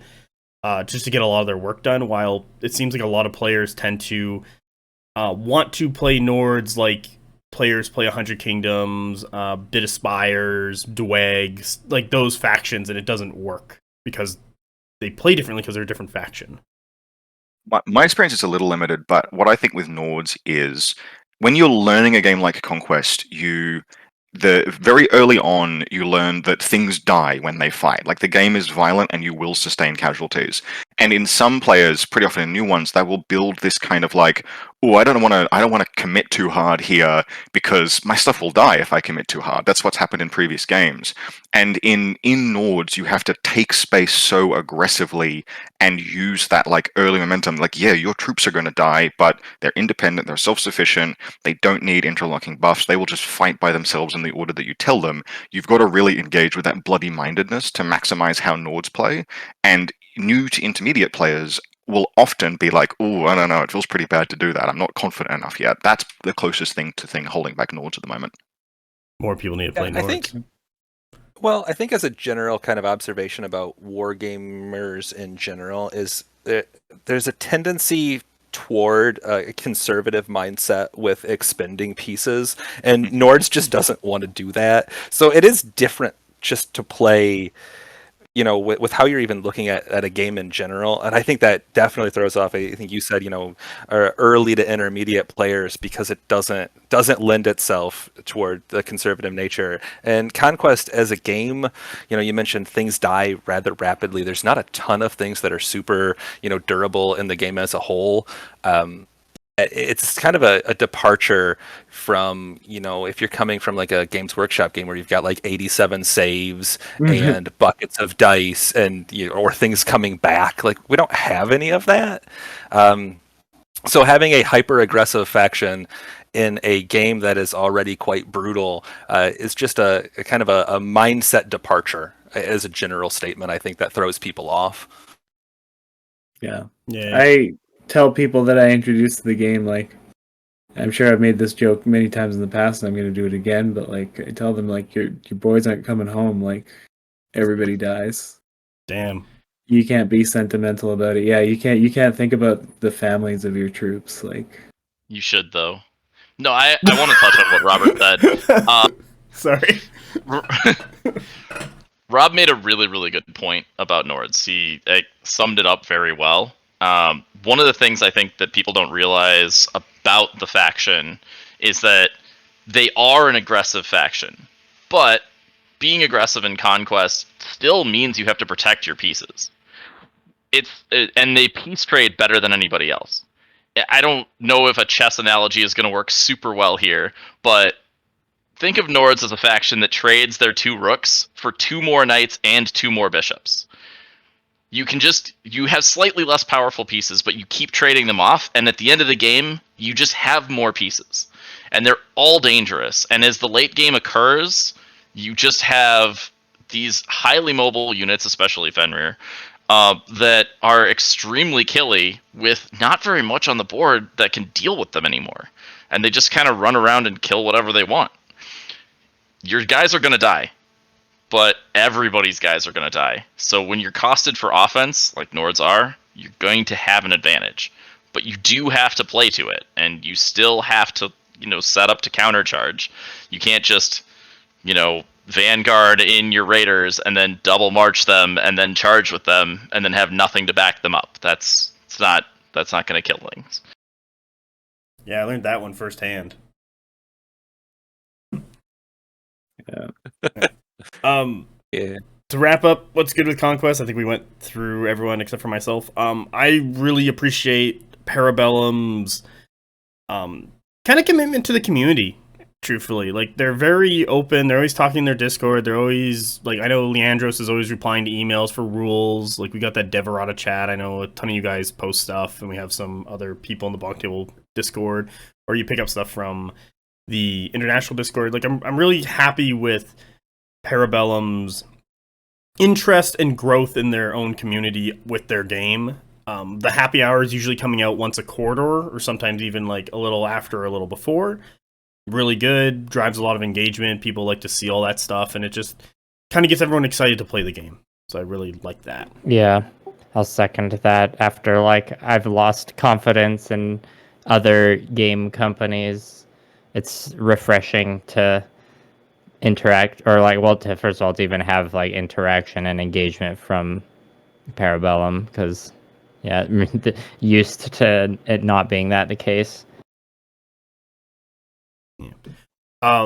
So for the next part in our wonderful topic, what do you guys think was like some of the bad stuff that happened in Conquest of 2023?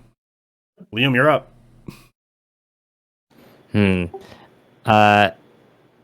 Not quite gameplay related, but I was really hoping we'd get some sort of lore book release this year, but not really that bothered by it because they're a relatively small team and they have put out a lot of great stuff this year. But it's like, I know me personally, I've always got a hankering for a good lore book. I really like the Conquest lore, and it's just made 2 times better when I can read it on paper instead of on a screen. I have the like Conquest companion book from like the 1.5 edition of the rules and their original campaign books, and I don't, like, it's hearsay, I can't confirm anything, but I've heard that like when they do another book, it'll just be lore, or like I think that would be a good idea, and I know other players I've talked to in my area are like also have a similar hankering just to like sit down and read a good Conquest lore book, because as I'm sure many of you all know, the lore is pretty good. Yeah, no, I like that one. Ben, how about you? What do you think some of the bad stuff of this year was? I don't think there was a lot of bad. I think Siegebreaker came out in a state that I don't think I could bring it in a competitive list, and that makes me a little bit sad.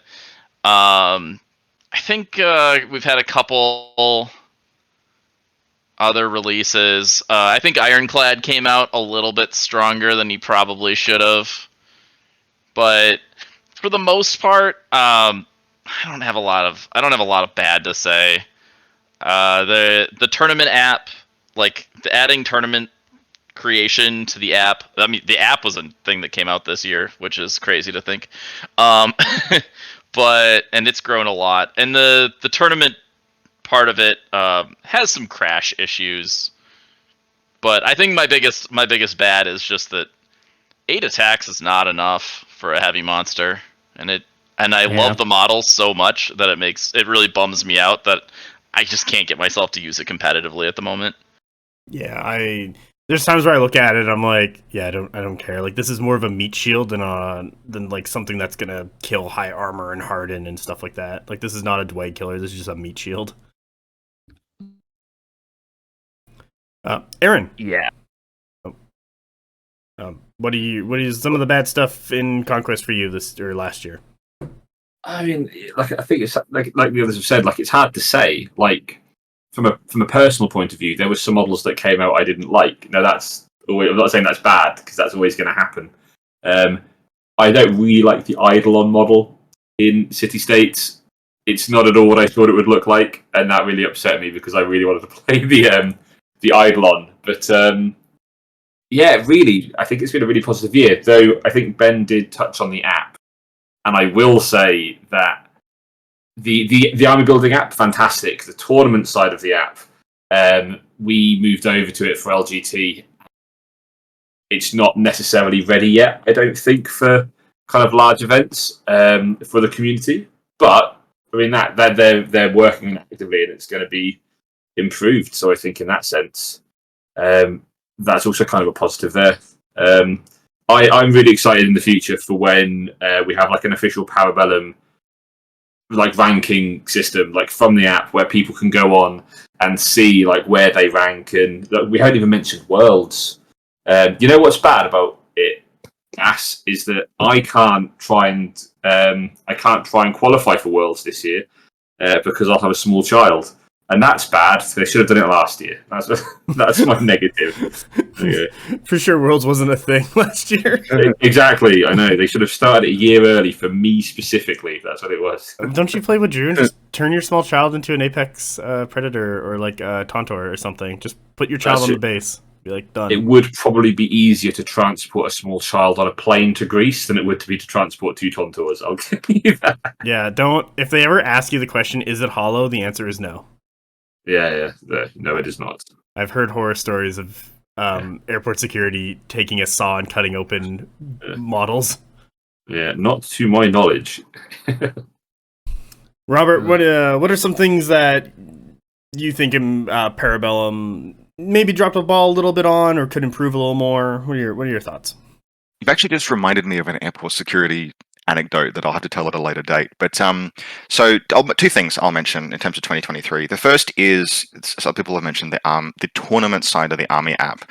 I'm actually excited for the potential that has, because another game that I play, Infinity, has a fairly robust online tournament manager that is part of like the product offering that they not product, it's free available. Basically, you just buy a code to run a tournament.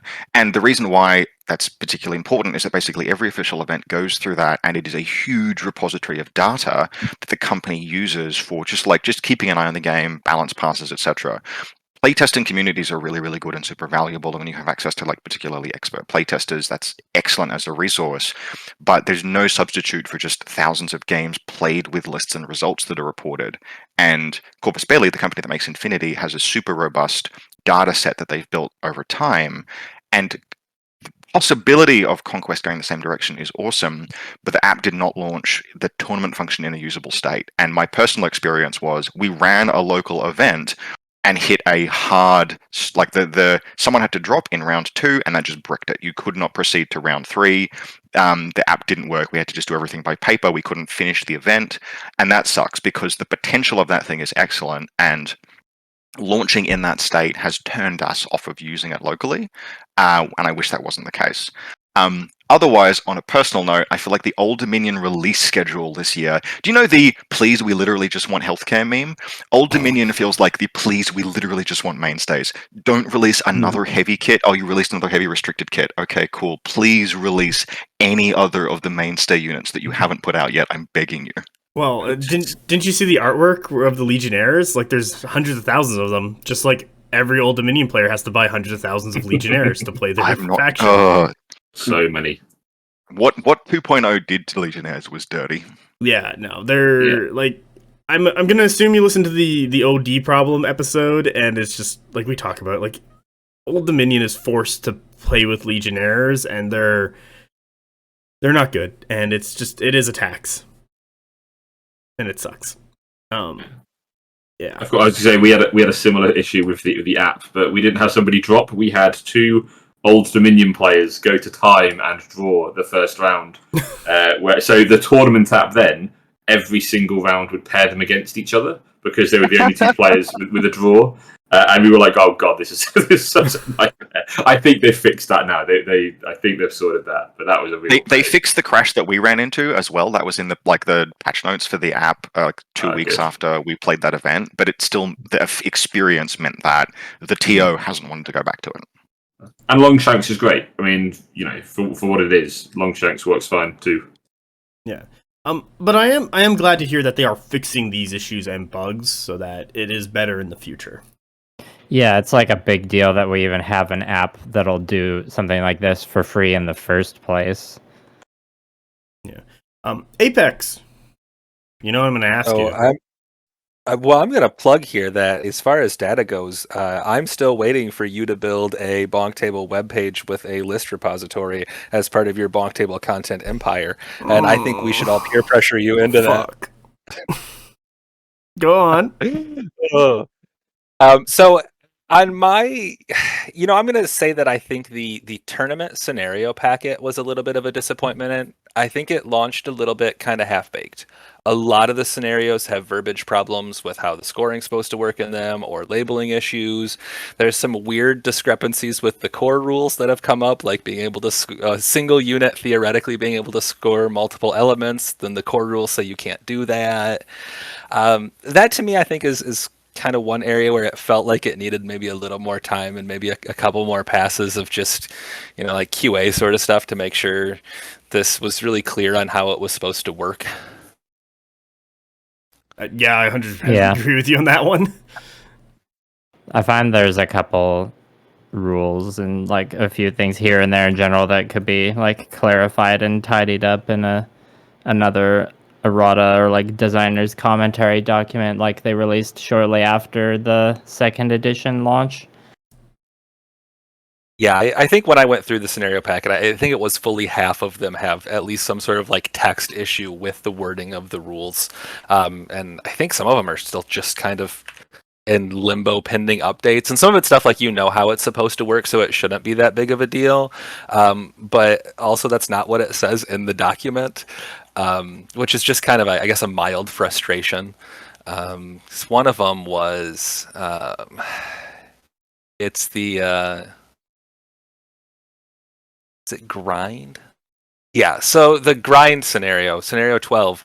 So you nominate a zone at the end of the supremacy phase that doesn't have a friendly regiment in range of it. But if you read the next paragraph and just like read it verbatim, players score an additional 3 points if they've seized that zone that they selected at the end of the supremacy phase. Like, it reads weirdly because it almost reads like you have to have the zone to score at the end of the supremacy phase, but obviously that doesn't work. Obviously you just need to score that zone at the end of the round.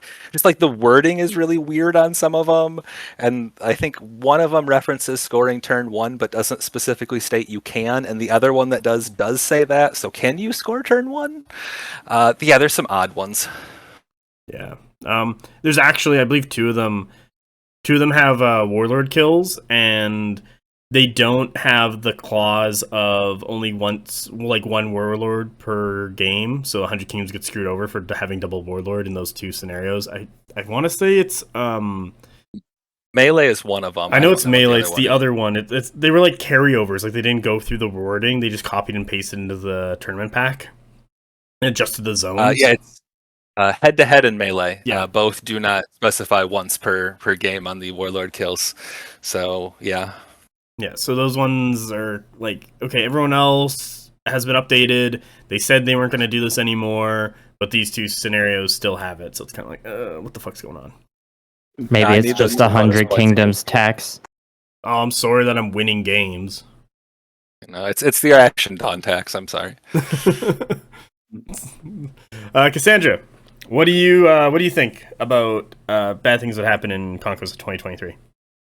I mean, nothing's been too terrible. Really, overall, and everybody kind of touched on most of the really relevant points, which leaves me freed up to complain about a pet topic. So everybody loves that. But this is also echoed in the Goonhammer year-end article too, so I don't feel so bad about it. When the Bow Chosen kit came out, there was solidly 25% of the models in the kit were like female presenting, and that was not perfect, but I'm gonna say like that's progress, and I liked it because I like variety. And then it seems like future kits haven't sort of maintained that sort of standard. So it would be good to see more representation across the kits. But on the other hand, like we're getting all of the like options in the character models, so like they're doing a good job there. Everybody else talked about all the good ones, so I'm just kind of scraping the barrel here. But that's just something I'd like to see more of in the future. Especially with the regiments, just because like if they get a character wrong or they want to do it better, that's much less of a commitment than like a plastic full regiment kit. So there's I feel like less of a chance that we're going to see those get rejuvenated in the near future. So, but whatever. Overall, like the fact that that's what I have to complain about probably is a testament to how good of a place the game is in overall. Sweet. That means I can complain about all the weird stuff. First thing I'm going to complain about is Dwag between the start of version 2 to about middle of the summer or September when they finally got toned back in. That was hell on earth. Fucking hated playing against Dwag. Yeah, they deserved that nerf or soft nerf. Yeah, the 2.0 release Dwag is my ugly. Yeah. They were pretty strong. There was local jokes of how it was Conquest the last argument of Dweghome because it was just like there was no point in playing against Dweghome because they were just they were so defensible. They had so much going for them. The magic was just out of this world, and it was just like fuck me trying to like do anything. Yeah. I did have to beat them twice at Adepticon, and it was not fun. Yeah, like yeah. So I'm happy like that's been reined in, and since then Dwag has been in a much better spot of not being like the kings of the whole Conquest world. Another one on the 100k front is that I really found 100k got neutered at the start of at the start of version 2 until about the middle of summer when Ash and Dawn finally came out, and it was mostly the like a lot of things had, I want to say, I think they roughly stayed the same. There's a little bit of a couple point hikes, but a lot of the cav basically just got shot 3 times in the face, and it was like, all right, 100k, there you go. So a lot of players went to like the Imperial Officers Warband because that was kind of the only really decent thing in 100 Kingdoms, and it was pretty sad to play just like Imperial remnants all the time. Because I didn't find 100k very good until they got that little buff in May, and then when Ash and Dawn came out. They're more than a little buff, I'd say. You mean the greatness that is Ash and Dawn? Yeah, the train horse. It's the pyramid head horse. It's what happens when nightmares get eaten by other nightmares. They're very beefy dudes. They're very beefy models. Yeah. That's another example of a model where when I first saw them, I was like not a fan, but then it didn't take that long for me to be like, actually, I kind of want that like plow face horse. It's gonna plow the fields of your opponent's army. Exactly. Yeah, those are really kind of the things on like my end of what I did like really disliked. So with that, Liam, you wanna? So I guess we get into like the ugly, but like you guys want to talk about like what Parabellum has improved on that you've noticed and really like. So we've kind of mentioned a couple of those, but Liam, do you have like a specific thing that we haven't talked about that Parabellum has done improvement on? Maybe it's not like the super best thing, but it's gotten better than it was before. Good question. Wish I'd thought of something beforehand. Do you? I think. Yeah, I don't know. I think that this doesn't really answer that question, but the feeling, in terms of improvements going into 2024, I feel like this is gonna be like a really important year for them. And that a lot of that's down to like Warhammer the Old World is releasing. So there's like another competitor like re-entering the fantasy rank and flank market. And aside from Warhammer Parabellums, they're doing their World's Championship thing and releasing the 8th faction. And I guess it's like there's a lot of like critical things that they're gonna have to deal with that'll have like a big impact going down, and like depend. We'll find out like how sweaty of a competitive scene like Conquest ends up being for this year, because I feel like the competitive scene or the tournament circuit or whatever was like just starting. The ball was just starting to get rolling like this year and a bit last year, and now it's like the snowball effect is continuing, and it's growing exponentially with their World's Championship at the fancy island in Greece this fall. So they got a lot on their hands for this year. So I wish them luck. I have confidence in them though. Yeah, no, that's a really good one. Ben, well, how about you? What do you think Parabellum's improved on? Well, I mean, there are a lot of improvements. I mean, Dweg have gone from a problem to still a good faction, and that's something that I really like, is that they got touched on in a way that they are still a very good functional faction. It wasn't just, oh, we nerfed them into the ground. Definitely the non-tempered line needs to be brought up a little bit, but we can work on that. I think the biggest improvement, though, is they're moving into, I don't really know, like, how to describe it, like more of a technically like current state. We've got an excellent army building app. They're working on the tournament side of things. They recently posted a basically, you know, air quotes, live update FAQ page for just when Leo answers a question in an email, he adds it to that, you know, if he feels like it's something worthy, which really helps a lot of the player base stay current on the living rule set, which I think is really important, and I'm really excited to see how that develops. Mm-hmm. No, yeah, those are really good ones. Aaron, I'm looking at you. It's hard to say, because I know I said in the very previous question, I complained a bit about the tournament app and the state it was released in. But honestly, I think that's probably one of the biggest things they're doing. I know we've had a bit of talk about competitive play, which I think I've always thought is really important for the health of the game. Even if people aren't engaging in competitive play themselves, seeing a game that has a lot of people who are invested in it, I think really encourages communities to grow around it. And I think the app, you know, if we look at this long term, let's say in 3 years' time, you're going to have people looking at that app, and maybe they're not playing to be the top player in the world, but you're going to have like a group of like 4 friends, and one of them's ranked like 52nd and one's ranked 70th or whatever in the country, and you know they're going to be able to hopefully use this app, or you know that's at least how I hope it goes. You know, having that kind of system. But yeah, otherwise I think the tournament scene has come on a lot this year, and I do think you see that in the discourse sometimes in the main Discord, when you've got people really talking about and listening and coming up with like new good ideas. So yeah, I think all of that's been really, really positive and a really good change, and hopefully they continue going forwards with it. I mean, I've got a lot of faith, because I know that obviously Leo and some other people are kind of that's their area, and they're very invested in doing that. So I think that we'll be successful. No, yeah, nice. Robert, I choose you. Yep. So I'm gonna mention something that I wanted to mention actually before, but it slipped my mind. And just in terms of developer engagement. So as a challenge, as Conquest grows, and assuming that Conquest continues to grow, which I think it has a good shot at, maintaining the current level of developer involvement with the community is something that's going to keep getting harder.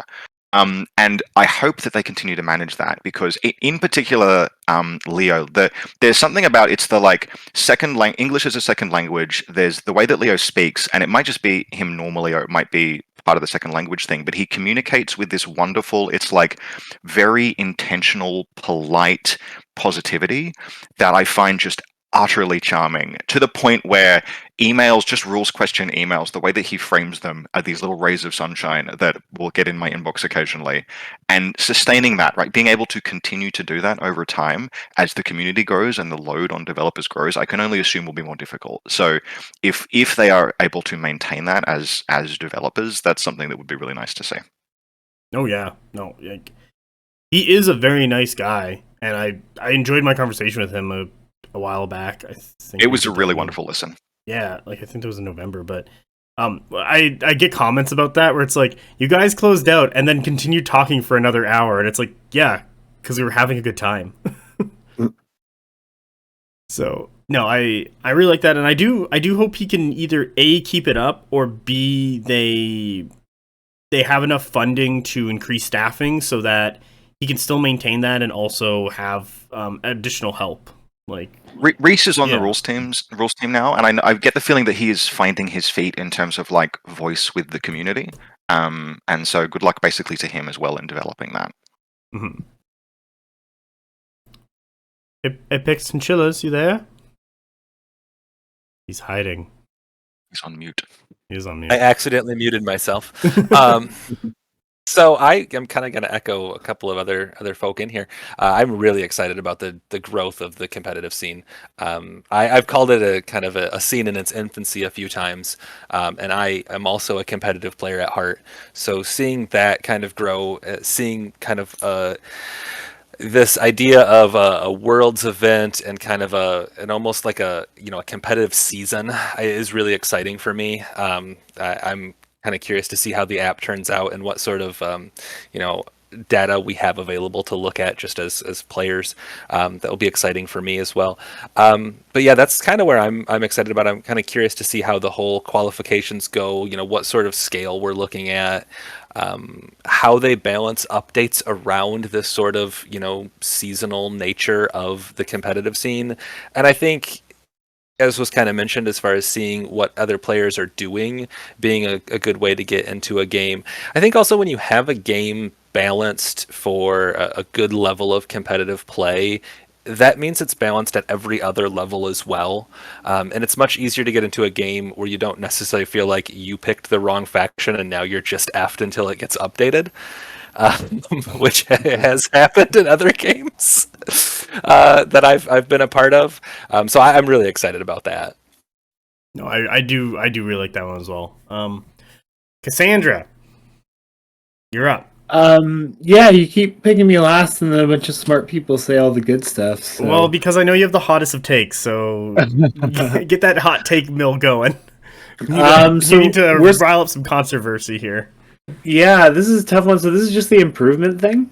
Yeah. So what are you happy about that Parabellum has improved upon or is doing well? Well, not really doing well, but like improved upon or like kind of going into the future, I guess would be. So I guess my most improved is also my the ugly, so I'm gonna actually leapfrog everybody else. So, but what started out as the ugly, but they've gotten a little bit better about is their tendency to balance. Like when they rebalanced the Dweg, that worked out overall pretty good. So that's not what I'm talking about. But like when they balance individual units, they tend to nerf thrice and buff once.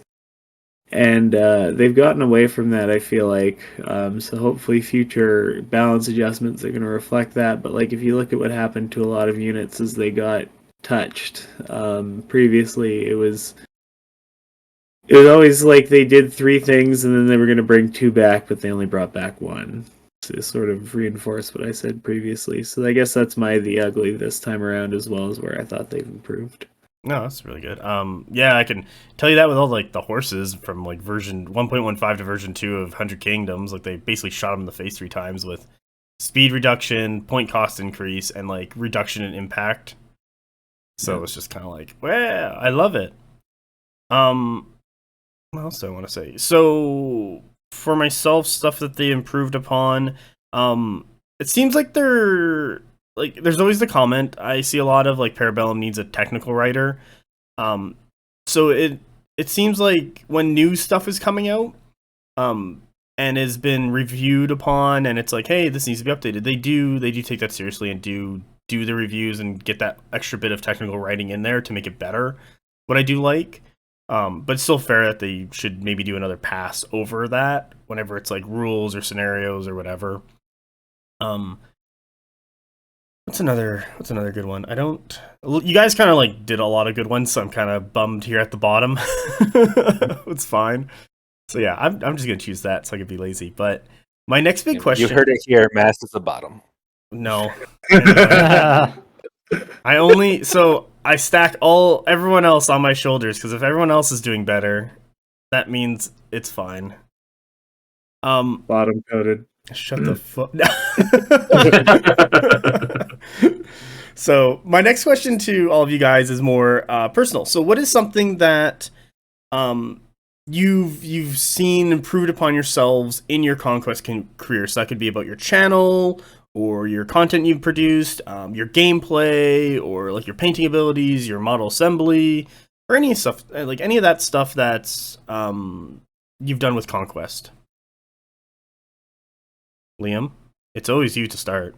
Yep. Well, the first thing that comes to mind, because my YouTube consistency has been all over the place, but I'll just talk about kit bashing.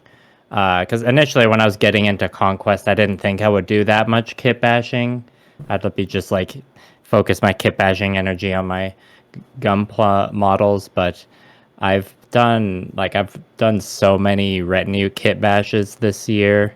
I think I've done like 11 or 12 now between my two armies, and that's probably like the most fun I've had definitely with Conquest lately, or that's like what I've enjoyed the most. Is just like, first of all, how the retinue mechanic and list building kind of encourages kit bashing in many ways, and also just like how good and friendly the community's been about kit bashing. And yeah, with the larger scale of the minis, I didn't think I would do that much because I wouldn't be able to mix in as many bits from other minis, but it's ended up being like my 100 Kingdoms army has a lot of kit bashes in it that I'm pretty stoked about. Nice. I don't think I've seen a picture of your 100 Kingdoms. I've seen your spires. They're like, yeah, I finished mostly finished the spires this fall, so now I'm like in the 100 Kingdoms zone. It's the spires, they're very like dry brush friendly factions, so they're the army where I'm like, okay, I'll just paint them like relatively fast to tabletop standard. Was like the 100 Kingdoms, I'll try a bit harder on, but like they're humans, so they take way longer to paint. Filthy humans. Taking up everyone's time. No, I really like that one.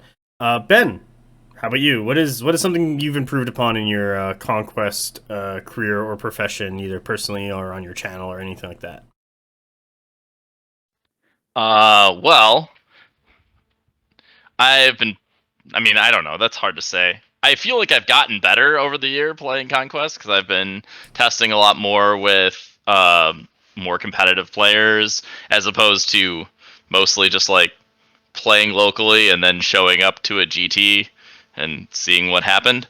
I've definitely been working a lot on, and pretty happy about, trying to develop like more conceptualized strategies and concepts for Conquest. Like the concept of developing the board for the first 3 turns.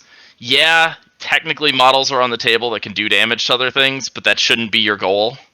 Your goal should definitely be developing your positioning in order to set the stage for the rest of the game, and coming up with more of those type of concepts, and really like using those and turning them into list building, which is why I very rarely run like heavies that don't arrive on turn 3.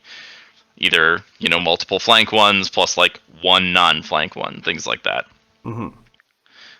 So I've been putting a lot of work into sort of developing like how to approach and explain Conquest, and how to do the things instead of just relying on the years and years I've played like Warhammer Fantasy Battles and just kind of know how things should go into positions.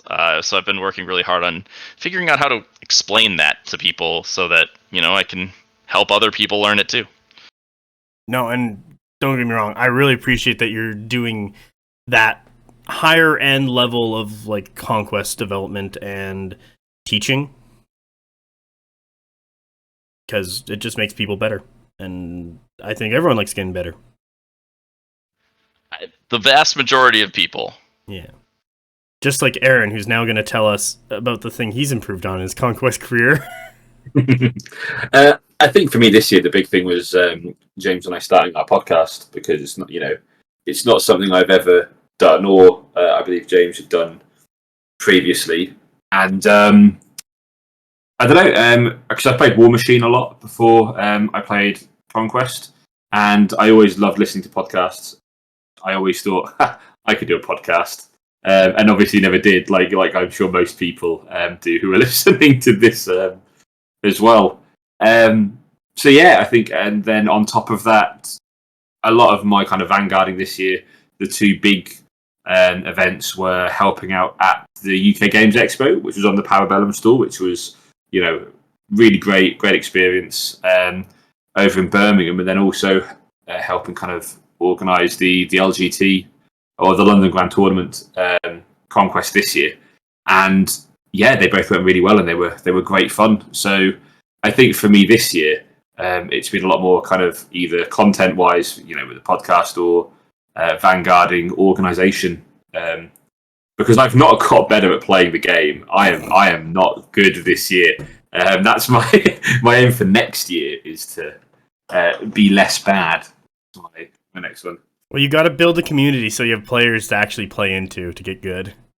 That's part of it, isn't it? Just that's my aim, kind of for the start of the year, is to hopefully build up the community a bit more, to get a few more players around. And I guess from a selfish point of view, I am looking to kind of get a few more competitive-minded players who I know, who I played War Machine with, into the game, because at the moment it's a fantastic small community we have playing up here, but a lot of people are a bit more maybe narrative driven, which is great fun. But yeah, I'd like to be a bit more competitive, I think, next year. Gotta get to Greece. Yeah, once you get the War Machine players into into a minis game, you really get to see what that mini game can do, because they're looking for everything. War Machine players are an invasive species. Well, they're kind of dying out. Yeah, one of the guys who I was really good friends with, who I met through playing War Machine, who lives locally, was probably one of the better War Machine players in the UK, and I basically handed him a box of Nords. I've had a box. I was like, here, have these. Build them, and then he was inconveniently had another baby as well. So I haven't played in a while, but yeah, I'm hoping when we keep about Nords, and I really want him to dig down into them, so I have a good Nords player to play against. Yeah, because you're gonna have to beat Ben at Worlds, who's probably playing Nords. I'll just come second. Really, in my head, I've got to beat Carl. So yeah, you really, yeah. Yeah, Carl has that stronghold on second, don't worry. Well, see, the thing is, sorry, I do as well. So LGT disaster, did terribly. It was a great fun. I played it appallingly, but I beat David, which was fantastic. But every other event I've been to this year that wasn't one that I ran, I have come second at as well. So I feel like the British Carl in that sense.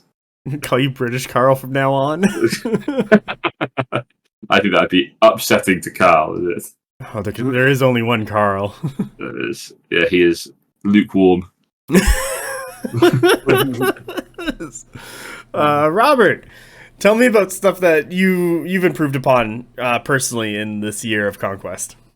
So, on the hobby side, Conquest is the first game that where painting my miniatures, I've finally gotten away from my previous habit, which can best be described as, if you love midtones so much, why don't you go fuck a baked potato?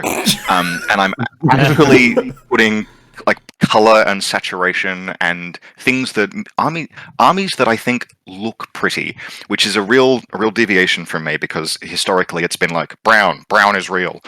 So I've really enjoyed that, actually. My Old Dominion and my Spires I'm both really happy with.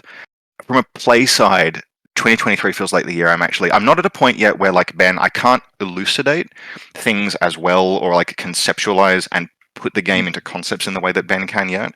But I feel like I've started to understand Conquest, which has been a challenge actually, because the path here for me has been through skirmish games. Even Song of Ice and Fire, which pretends to be a rank and flank, is actually really just a skirmish game on square bases. And so beginning to actually genuinely understand what the momentum that the momentum that Conquest imposes on you and how to manage that and predict that and plan it has been open. Like the game has opened up in a really pleasing way, and it's been really enjoyable.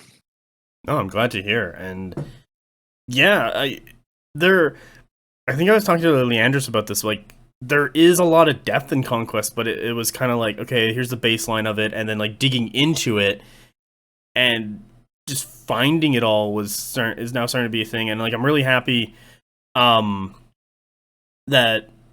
like, Ben and some other Conquest creators, like basically you guys, are starting to see that, and we're like opening up and discovering it. Because I was like when I first played this game about a year or two ago, I was kind of like, there's more, there's something more in here that I'm not grabbing, but like you could feel there's more and weird stuff going on, and I'm kind of happy that it's being uncovered now or shown locally to people. Also, the baked potato is the most fuckable of the starches. Oh my god. You were meant to keep us on track, Rob. See, That's a Cass hot will get in take we're here trouble for. saying it. I just won't get invited back. It's fine. Obviously, it's cannelloni as well. That. The Discord is called BonkTable. When I found it was Sex Table in Europe, like, you're all coming back. Well, I mean, remember, one of the very first posts on this whole Discord is me saying that your basement is a sex dungeon, and that's what I learned on your podcast because you called it the basement dungeon. That's where the name comes from. That might be the first post on this whole Discord. I don't want to go back to the very start, because I think it was Cass and I testing channel. No, yeah, it was channels and what I could post in. Is it you? Yeah, we were testing it all to make sure that people couldn't like be rambunctious. But then that immediately dissolved the moment that we got like 20 people in this Discord. Yeah, well, as in Discords as in Conquest, no plan survives contact with the members. First contact. With that, Apex, what's the improvement on your Conquest career of 2023? So I didn't really kind of intend when playing Conquest to do content creation. I am one of those invasive War Machine players. And I did have a War Machine blog, but it was all like strictly battle reports from tournaments. Here's my list. Here's why. Here's how I did in my 4 games. So I think for my kind of improvement, just kind of looking back on it, it's that the content developed into, I think, some resources for newer players to the game, specifically the faction, because it is so Woodrune focused. But just looking at it, like my write up on how Chanting actually works with all the detailed instructions has like 10 times the number of views of anything else that I've written, except my rules focus on Fnatic and the difference between Blooded and Braves. So I'm kind of pretty pleased that it's just sort of turned into more resource centric than necessarily a battle report centric content, which is what I sort of intended it to be. And then kind of jumping into the podcast scene was something I never really intended to do and just kind of did. I don't edit mine, so it doesn't take me nearly as long as you people who put more effort into it. Like, I sit down, I talk for half an hour, and I post it, and that's it. But those are all intended to be, more resource focus. Is like, here's a character, here's what I feel about it, here's the way I would use it, some things you can do with it, maybe some goofy stuff if that's more what you want to do. It's a departure for me, and one I think I'm pretty pleased it just kind of ended up that way. No, I'm really glad. Like, I'm really glad that you write those those resources and do your podcast. Cause I do like your podcast because I'm not a Woodrune player, and it's like, oh, I'm actually learning about Woodrune because Cass doesn't tell me what the fuck is going on when she starts chanting. Well, how else am I going to cheat? Yeah, I know that. Then why haven't you beat me yet? Because I'm bad at cheating.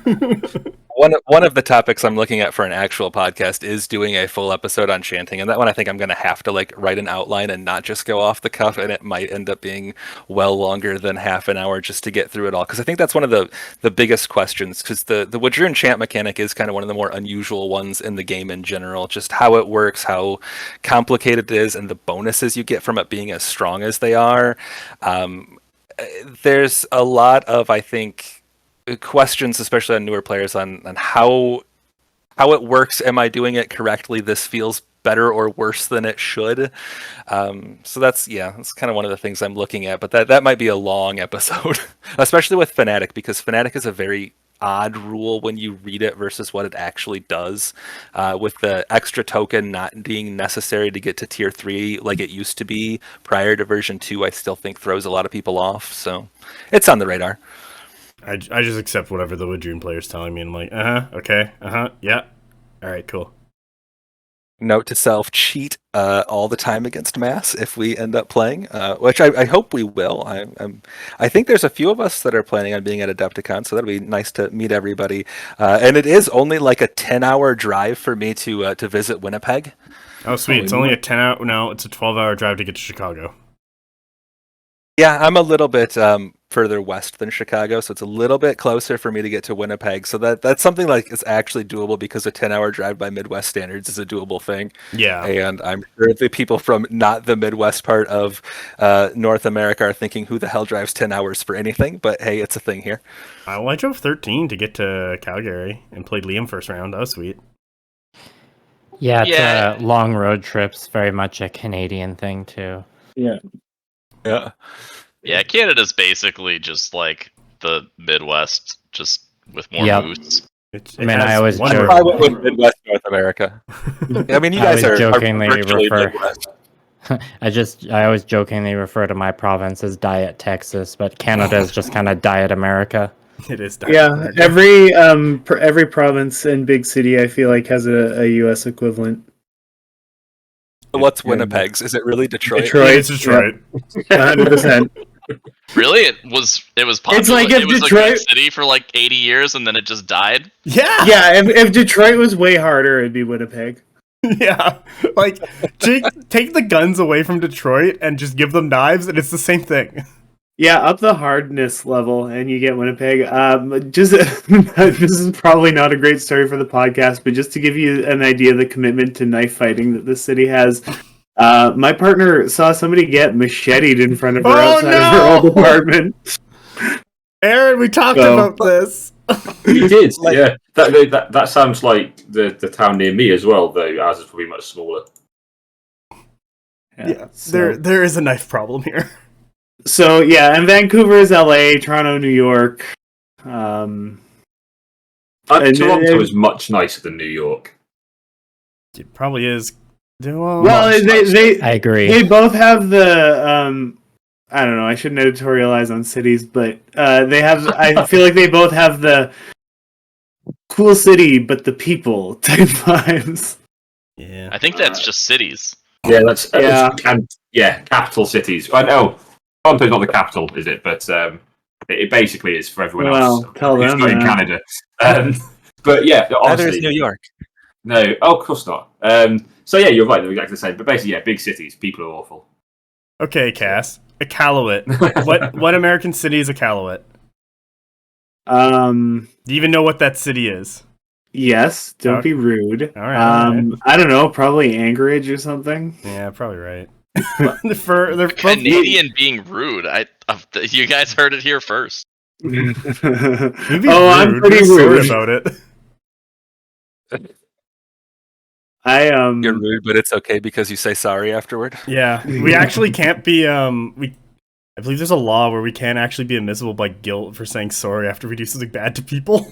Like it isn't guilt. So yeah, it's not legally. It's not an admission of guilt. Yeah, if there we you go. say sorry because of like in the wake of an incident, because we use it as a condolence so much that it yeah, you just in this country if something happens to somebody, you're just like, oh, I'm sorry, a rock fell from space and killed somebody you care about, even though there's no possible way I could have had any impact on that whatsoever. But still, I say sorry to you for this. That's being Canadian. I thought you were leaning into the meme, and Wikipedia informs me that the Apology Act 2009 is a real thing. That's astounding.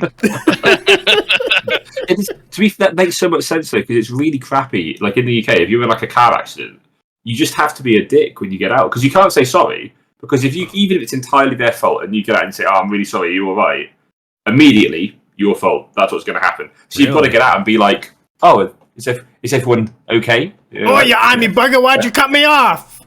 Well, exactly. It's like, well, actually, it was your fault. I didn't see. What are you doing? And then even if it is your fault, you've still got to blame the other person because otherwise you get screwed anyway. God. England's war. Like, Yeah, why life is knives? so Really cool. unfortunate.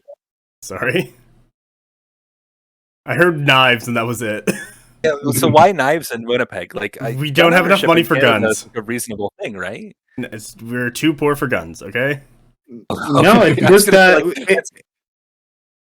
it's just you want a job done, you do it right. Yeah, you get up close and personal. Also, Not a bullets popular freeze in gun. winter. But your gun laws were reasonably, generous. Like, not like the states where you just like go same day, show your ID, buy a gun. But, Okay, like, so close. I believe, I'm not going to get this 100% right, but handgun laws in Canada, it's actually notoriously hard to get a handgun in Canada. But like a hunting So you rifle could walk is around with like a long rifle. yeah, like a I hunting think, rifle is a I little think easier. it's easy enough to own a handgun. It's just hard to have the ability to use it anywhere other than a gun range. Yeah, that is also another big one.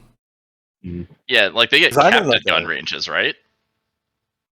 I don't know. I've never been to a gun I'm range. only just starting to educate myself on the specifics of it, to be honest. So Is I it right couldn't- now on Wikipedia? It could be. How I'm do you doing defend yourself I'm doing this from through a old Motorola StarTAC cell phone, so I don't really have internet access while we record this. Well, like, I'm in one of those crazy conservative states where like there's open carry, no permit on anything. Like, you show up, you sign a form and show them your ID, you buy a gun the same day. You a felon? No. Here's your gun. Okay. Basically, You a what it is. felon? Well, you can be Not even now. joking. The America is weird. Cassandra, what improvement have you done to your conquest career? Well, I haven't done anything to keep our podcasts on track, that's for sure. But, Yep. I think the best improvement that I've made is just over the course of the year, and this is completely personal, but just my ability to analyze what I did wrong in a game and generally get slightly better at not making that mistake on the next game. The real demon that I have to slay, I find, is ADHD, because that's what makes it so when I make a plan in my head and then I get distracted for 2 seconds and then I completely ignore the plan that I've made for myself, I feel like that's where I'm going to gain the most ground as a player. But the ability to look back and go, oh yeah, that's where it happened, I feel like has value. That's because I do remember at the start of the year you were like, I don't know what I did wrong, and now it's like I know exactly where I went wrong. Yeah, I know what I did wrong and I don't care, and I'm going to do it again. I'm proud of you anyway, just to let you know.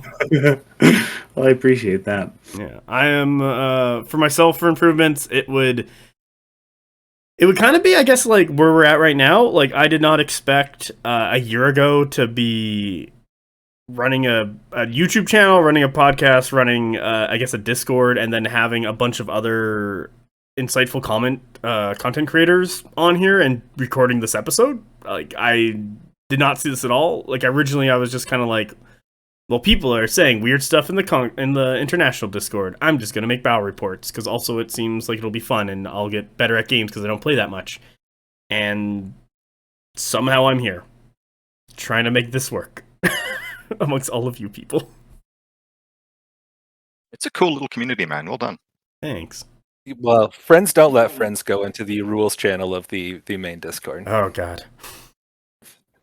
Every now and then I venture in there. It's a curse because, I know the rules and I can tell people them. And they sometimes just disagree with things that are very clearly written. Listen, And sometimes they disagree with things that are not well written, and I'm like, look, this isn't well written, but I promise you this is how it works. And they're like, I don't agree with you. And I'm like, all right, well, it'll be ruled raw, like, it'll be ruled against you if you play at a major event. So take that or leave it. I need to get.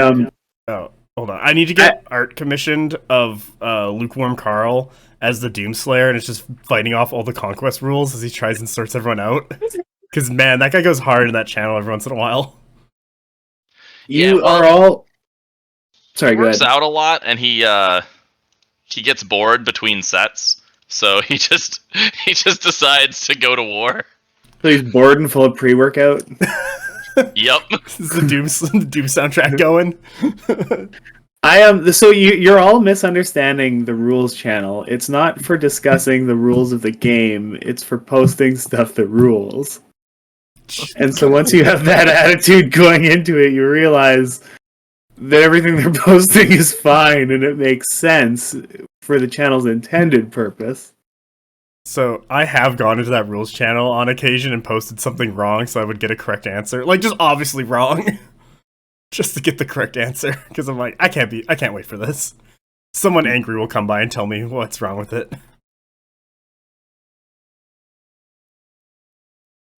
Yeah, I just only go on the glass display channel and the Vanguard channel. That's it. Yeah. General's What's quite going nice on with- sometimes. Yes, what's going on with Vanguards, and I'm gonna look at some pretty minis. No wonder you're the Messiah. You've picked the right choice of channels. Yeah, I forgot to bring it up during my intro that, like, yeah, some people know me as Conquest Jesus. Holy crap! I've met you. Yeah, no, I was. I wanted to chime in earlier. I enjoyed hanging out with you and David at the UK Games Expo. That was kind of like after traveling to UK Games Expo. Like, I joined the Vanguard program right after that, and yeah, it was a good time. That was when the Conquest ball started rolling for me personally. Oh, sweet. I'm going to take credit then. But no, Yeah, that's so fantastic. you and David, I'll give you permission to share the credit equally. Brilliant. I didn't realise it was you. Hello. Yes, it was me the whole time. So does anyone else want to talk about anything here amongst us content creators in this wonderful episode? I was gonna ask when this episode's coming out, because I think in 2 or 3 days is when they're gonna release the first bit of info about the road to Chios for their championship. Like, I don't know if they're releasing the full rules and guidelines and regions and all that this week, but they're gonna release something like ahead of the happy hour coming I up. think it's on the 8th, so this is recorded on the Saturday with the 6th, so that's Monday. I could release this on Friday the 12th and push the dueling episode Cass and I did to the 26th.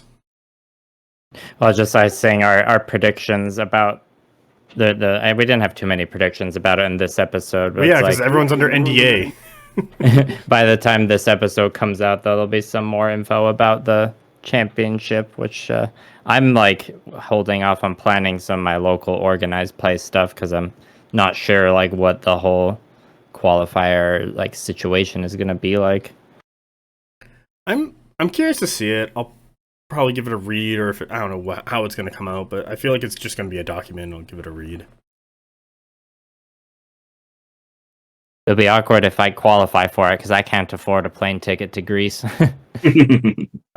So I've kind of talked about this before, but I've had just waiting for the girlfriend to finish university, and then after that we're gonna make a trip to Germany. So that's gonna be my Euro trip, and then I'm gonna try and fit in all the conquests with all the the German players, the European players, and I have to go down to Greece and I gotta play Leo. I'm gonna be like, oh my god.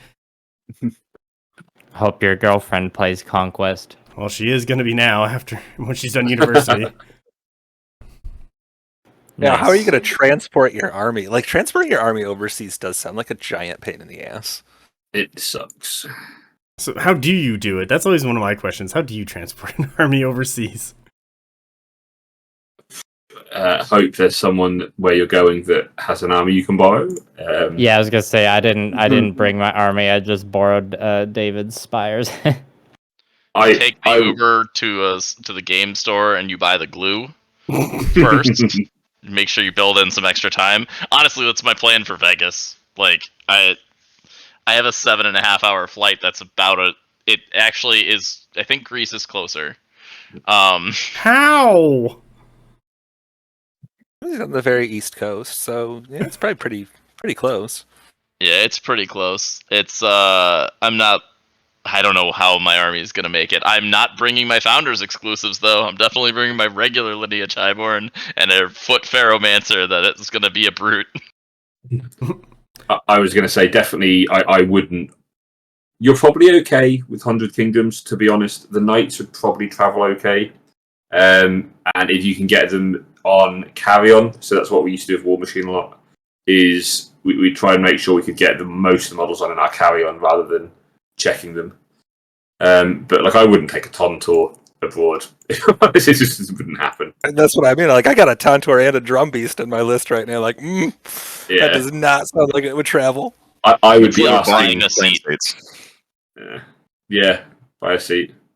So I have taken my War Machine army on the plane when I went from Winnipeg to Toronto, and I took it from its regular bag and I put it into one of those GW like hard plastic bags, and then put that into my I don't know, whatever goes under the plane, like a bigger bag that goes under the plane, and it got there and survived, and I was like, oh, this is sweet. So I found those work really well. Yeah, my luggage. So I found the GW like hard plastic shell with foam on the inside, like keeps everything together and all compact, so it doesn't actually get bashed around too much or too badly, and everything was fine. Like nothing broke. GW product. How many organs do I have to sell to get one sized for 2 Tontor? How many organs do you have in your body? Double that, and Not you might enough. get close. Just one kidney, man. They sell for millions. How much Oh, do Lord. kidneys sell for? I remember About 50 somebody grand tried a to. pound. You're gonna find that you're gonna be going into the cadaver game to finance this, so Somebody was trying to sell their kidney for transplant on eBay a few years back, Oh my god! and the bidding had gotten up to something like $6 million. What? Really? And- That's mad. Like, yeah, and then eBay shut it down because obviously that's horribly illegal. But like, but in like 2 days, it got up to like millions of dollars. They were like, "This is my blood type, and I will do a kidney donation to your loved one if you pay me enough money." And it's like, oh my god. we live I'm in pretty a sure you can buy a society. kidney for 50 grand.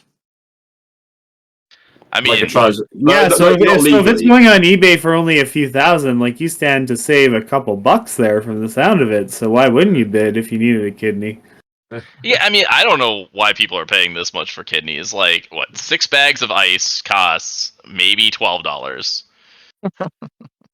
True. Do you have a steady hand? Eh. If you're confident and good at catching people, you can have all the organs you want. Does anyone No, remember now I when figured that it guy? Now I Does anyone know. remember when the guy was selling a folder of rare Pepe memes on eBay?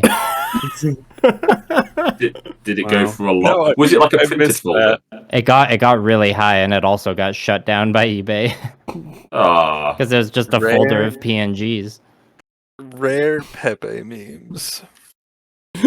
Lord. Really? if someone is dumb enough to buy it, So you can't buy that on eBay, but when you attach it to a weird digital ledger, then all of a sudden it's high art, NFTs, Yeah. baby. and they steal your apes. Steal your apes. Yeah, Control C. Parabellum's listening to this. Don't do any dumb NFT gimmicks. I'm out as soon as Parabellum does NFTs. I don't think they will, but they better not. Oh, yeah, but they could do it. They could do it in like a not stupid way. And they're like, "Hey guys, we're releasing some NFTs. They're literally like 2p. Like, please buy these random like still images." I'd be like, "I'll give you 2p for a You should Tontor."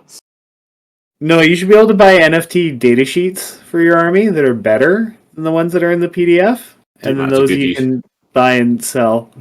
and only one person could own them at that point. That'd be amazing. But yeah, exactly. Yeah. I'm gonna take this idea and make the worst, shittiest tabletop war game that anyone has ever made. The most predatory. Oh, You'd that's probably such make a good ton of money, idea. though, too. But it's like a gacha war game at that point, isn't it? Yeah, Wonderful. yeah. It's basically Honkai Star Wars. Did any of you ever play? It was called like, Mage Knights or something. Oh, I've seen that in stores. Yeah. I loved it as a kid. As a kid, it was amazing because you'd basically go and it was like Pokemon cards. You'd buy like a box of models and they'd be pre-assembled and crappily painted, but it was completely random what you got in these boxes. And so it was basically like a gotcha like war game. But like me and my friends would play this, and you'd go to the shop and you'd buy like a pack of 4 models, and you'd be like, "Oh my god, I got like the rare Gravedigger guy," and they're like, "Oh, well, my models are shit." It was the best thing as a kid. As an adult, it would be awful. I'm looking at the minis, and my god, they're like maybe worse than HeroClix. It's the same company, but so Mage Knights was before HeroClix.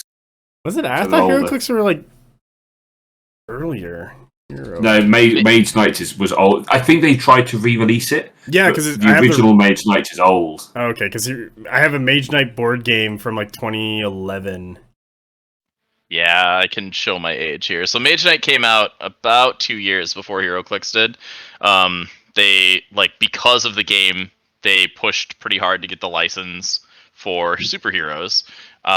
Because Mage Knight was cool and it was actually doing pretty well, and they thought that this would translate well into superhero genre.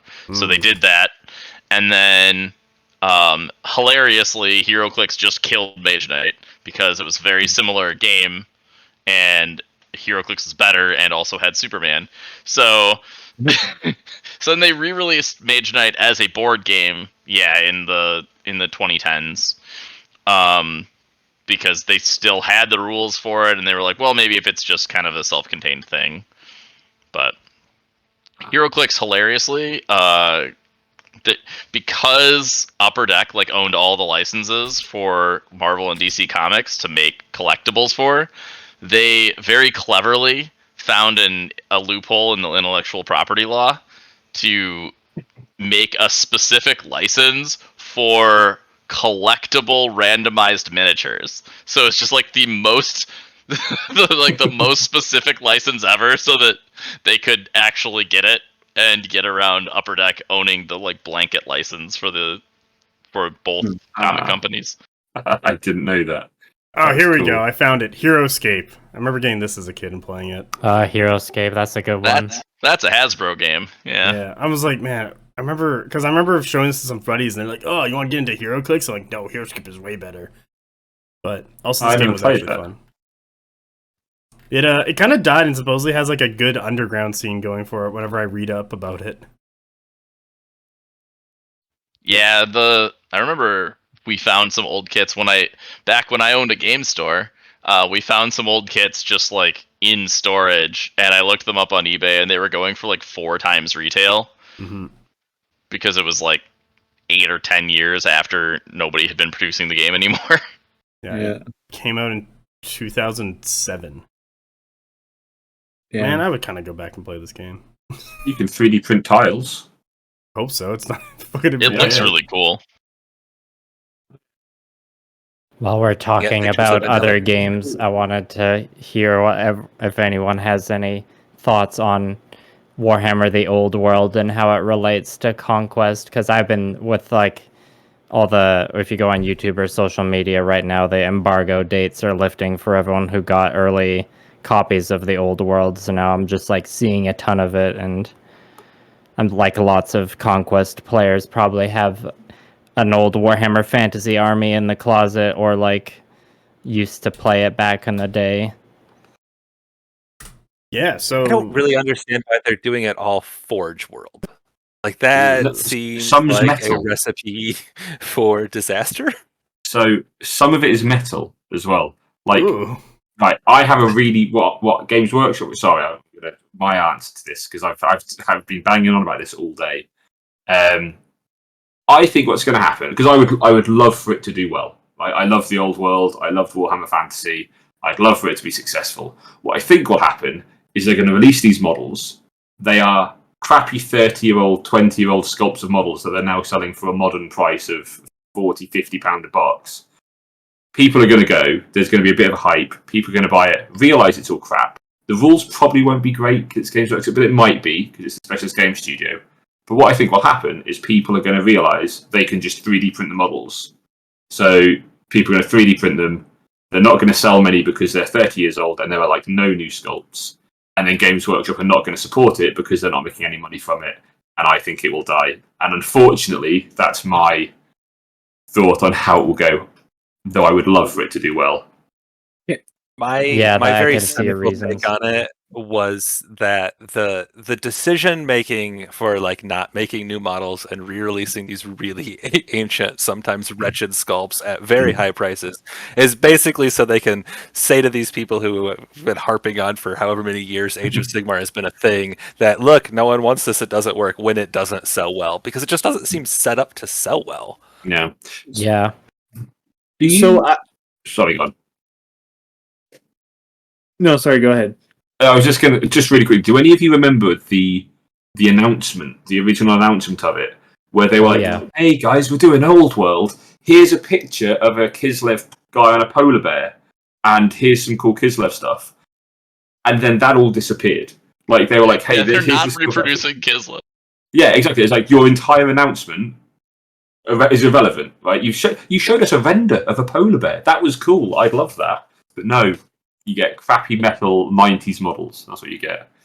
And you'll like it. You know what? They're bringing it back because they really want you to have that feeling of like the old 90s Warhammer Fantasy. So that's why they're doing it in the shitty metal and the crappy plastic kits and everything. The metal are just repacks of the stuff they used to have. When those run out, they're going to... when those run out, they're definitely going to just produce them in Forge World plastic or resin. My guess is that because of Warhammer Total War being the primary thing, and this is almost certainly intellectual property based, because Warhammer Total War is the primary thing using their old world lore, they actually risk being the primary owner of that copyright and potentially can lose it. So they have to remake a game or make a game that is actively using the things that are being used by the video game so that the video game doesn't become the primary owner of it. And then they would like lose their ability to like own it from a licensure perspective. I'm not 100% sure on this. I'm not a lawyer, but like I know some lawyers and this is very, very likely the reason Old World is happening. And I think you're right. They don't actually care how much it sells. I do, however, think it will be good for Conquest, because I think it'll get a lot of people to try Rank and Flank again, and then be like, this game feels dated, because the majority of the rules are well over a decade old. Yeah, it doesn't look that innovative or anything. But if they like the fact that flanks and positioning, things like that, actually matter more than, say, 40k, it might open it up to, like, we can scoop some of those players up. And that's what I'm hopeful for. I'm hopeful that it just gets more people playing Rank and Flank, and then those people are like, oh, Conquest exists, and it builds our game. So I'm looking at some articles, and there's an estimate of how much the Tomb King starter box cost. And so for total MSRP, it's $607 for 93 models. I don't think that's a very good starting point to get into your game at $607. Well, even like the starter box is $250 though. Is it $250? Is it said somewhere, or am I just like reading shit wrong? Yeah, it's $250. It's $435 in like AUD. And okay. I saw some people like gawking about that, and then I did some math, and it's like $290 USD when you factor in conversion, because AUD is 0.67 USD right now. Oh, okay. So like, considering they have to ship it to a much harder place to ship to, a 15% increase isn't that big. I think I saw the rulebook was going to be priced at like 70 USD or 65. Something that seemed really high. Is that higher than? As I haven't bought a 40k rulebook in a while. So it's not high. That's what they've been selling for. But the thing about it the thing about it is that stuff all gets pirated, and I'm not condoning piracy, but like they sell these really high quality hardback books, and they sell them for a lot, and it's under the guise of this is how you get your rules. But they know that the people who don't want to pay that are gonna find the rules elsewhere. They're doing that for the people who want those books on their shelves. That's why they produce them at the price point they do, at the quality that they do. How much does the General's Handbook run nowadays, though? Isn't it like $35-$40 for like the the annual competitive play Exactly. softback? Yeah, but like that updates almost everything in the game. And again, you don't need it because most people are paying for the like $2 a month or whatever it is for the subscription for the AOS app if you're playing AOS, and that updates everything in it. You don't need any of those point costs. You don't ever need your General's Handbook. Okay.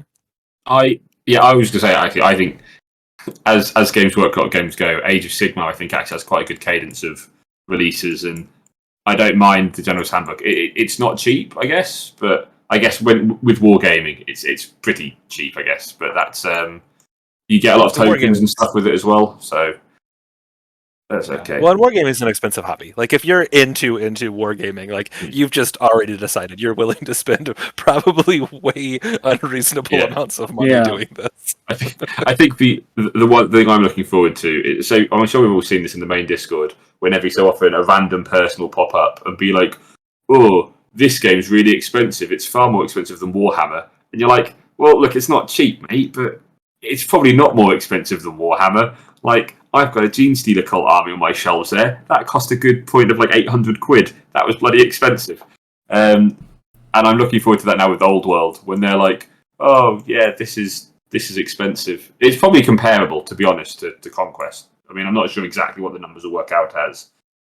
Outside of skirmish games, they probably all are. Like, I don't want to know what the MSRP of my, full FA Ret army was when Mark III War Machine was a thing. Oh, God, my, 2 Tauntors and a Drum Beast over here. Like, You just sweep that under the rug. Don't look at it. How expensive is 6,500 points of Spires? Yeah, Ben. Oh, it's a good thing I don't look at my bank account very often. The bills are paid. Everything, food is on the table. Oh man, we got money for Conquest. I can afford stuff. No, it's 6,500 points of Spires. To be fair, a good chunk of that did come from the fact that people kept buying into the game as 100 Kingdoms and having half of a Spires like starter and sold it to me for nothing, for like $30 or whatever. So definitely, I have 3 halves of starters that I buy for $100 total. But I also have 18 Avatara, which I paid mostly full price for. I think I used like a 15% off or 10% off coupon from Parabellum or something like that. But everything ends up costing a lot, right? Like, they're war games. It's a lot of minis, and some of the price tags I've seen are like $80 for a unit box, but it's a unit box of like 20 Chaos Warriors. If we're buying a $40 box for 12 guys, your math isn't that far off. No, I'm probably not. Yeah, I agree with you there. I'm probably not going to get into Old World super hard because I got Conquest, and I don't know. I'll just go play Total War Warhammer. Old World seems like way more work than what I even put into Conquest, and if they're rebringing back the fantasy rules, that's probably going to be hell on earth to try and learn and figure out and do properly. If a GW game isn't 40k or AOS, and it's new, I'm gonna give it about 3 to 5 years before I buy in, because that'll tell me whether or not they're gonna actually keep supporting it. And Old World, it doesn't seem like. Also, no Lizardmen, no Chorfs, no Cassandra. Simple as that. Sad. Yeah, where all the weird factions at? I want to use those contrast paints so I don't have to give do me any some work. freaks. Yeah, where's the freaks and sheets? Yeah, I mean, I still have high elves in my closet, so if the localist store ends up like having tournaments for a couple of months and they get double-digit people, I would be willing to buy some stuff to like make the army more current if I needed to, but like probably a dragon or something because they're gonna make new cool character models for everybody. They've already shown that with the Griffin Rider and the Necrolith Bone Dragon thing. But I can't see taking that game seriously competitively. Like, I played it for 3 editions. This is just going to be the 4th. And it was always a complete nightmare when competitive balance got involved. Like, it was never It's good. true. If you built a list to win, it was never a good game. I played Night Goblins. My shit was just roll dice and see what happens and how much stuff died. Just start kicking Angler people in the dick. squigs. What the hell? I'm That's on what I like the do with Old World Conquest. website just to look at everything, and it's just like, damn, got some stuff going on. This I website is so not user friendly though. No, it No, is. it's The new one is awful. For a billion-dollar I company, they could have fixed that. It's right. It is right. The new website. This might be really unfair because this is not my area of expertise at all. But the new Games Workshop website to me just looks like a shitty like WordPress website that someone has thrown together. Like it doesn't look like a professional multi-million-pound international company's website. Kind of like, yeah. Oh my god. All right. I think You're in Betting on a Website podcast. yeah. Yeah. I'm like on it trying to figure it out, and then I need to get to like a different page, and I'm like, oh, jeez, I gotta go all the way the fuck up now. Like, God, gotta be kidding me. You know how's a good website? Parabellum. Yeah, they got their other tabs at the top. You Aha. can just start clicking, go wherever you want. Got the living world. It's amazing. I have to read the Living World. Like I started reading it, but then I'd read whatever story I would click on, and then it's like, oh yeah, and I got to read all the like whatever happened before. And then I click on that, and it's like 8 or 10 of them, and I'm like, oh, I don't have time to read like 10 more stories to figure out what the heck this part means. I should have been up to date on this, but I never am. So that's a personal issue with Living World, and maybe one day I'll just sit down and just read all the lore. Yeah. I do like Hopefully, the lore no, of the Parallel. convenient book. What? Yeah. I don't know. How does everyone feel? What do you guys want to keep going or what? I got to bugger off here pretty soon. Yeah, Did I use that yeah. right? As do I. You Sorry. did. Yes. Yeah. So So with that, I want to thank all you guys for joining me on this. This was I had a great time. I'm surprised we didn't go into anarchy and chaos sooner. And we actually got around to talking about the actual conversation and discussion and topic points. So thank you very much. Thank Are we you making for this an inviting annual me, thing? Lord BonkTable. Oh no, it's Lord Massimo. Von BonkTable. Yeah, Massimo Or Von sorry, BonkTable. Mr. Lord. Bonktony. Oh, The Jesus. chief bonker. Chief Bonker. And now I gotta make a media empire? Like, fuck me. Mass Bonktony, the Mark Anthony equivalent. Oh. That's Oh. Now I'm just being picked on. And Bonktony Cassiopatra. Mastano. I can live with that. Cassiopatra. Cleopatra. That's great, actually. I think we've nailed it.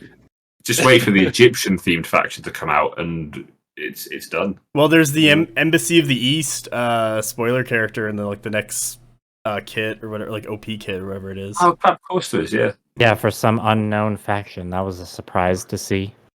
Ooh, look at the Cleopatra mini. Just wait. They'll get me out of my mono faction if they do one that's just all monsters. If it's just like weird gribbly shit, like Famine sounds like it might be, that might break me from only owning one faction. If it was all fish gnomes. No, just monsters. I love monsters. Monsters and cav. Like, I don't care if the list is good or bad. If I can play nothing but monsters and cavalry, I'll probably do it. Yeah, I would definitely be in for that. What are you talking about? I do that all the time in 100 Kingdoms. The monster You don't like have any monsters. Get out of here. Have you They seen have the Action plow Dawn. horse? The plow horse is Cav, but like no, there's got to be something like horrible and like I said, tentacle. Like famine probably has tentacle monsters. That's probably not It's okay. totally gonna be the Cthulhu faction where it's just all the horrible things. Yeah, I'm kind of here for that actually. Have they said that? Because I mean, like that's in the community, like what people always describe it as. Yeah. But have they said that anywhere? Or have we all just assumed that that's the case? Well, that's what it says on that one piece of paper of like faction ideas that it might be coming down the chain. And it's like, okay, well, they got the fish gnomes, and it's like, well, the fish gnomes would be perfect, just like light infantry for the famine Cthulhu faction as like the weird little bugger cultist guys running around. Like you can kind of see it all come together. So I'm waiting for the fish gnomes to be a real thing, like a real mini. I mean, I've got a Me fish, too. Christmas fish gnome sitting on my desk right here. Yeah, it's gross and disgusting. Perfect for famine Cthulhu. Christmas fish gnome sounds like something that somebody would say instead of a swear. Like tabernacle. Like, Christmas fish gnomes. And, like, because they kicked a table when they were walking by or something. It's a mouthful to say though. You're not Well- getting that one out fast. Maybe you aren't. I'm going to use that from now on. All right, so are we gonna do like a rap battle now for who could spit bars the fastest, Cass? I think that's the only way to settle this. Mass drop a beat. Wow. Oh, we got out. They were asking for a rap battle, and you've gone for like 90s male. Yeah. Twitter. Don't make me unce all over this. Mass is showing his Italian techno roots. That's what I woke up to every morning when I was a kid. I'm like, oh my god, the TV needs to turn the fuck down.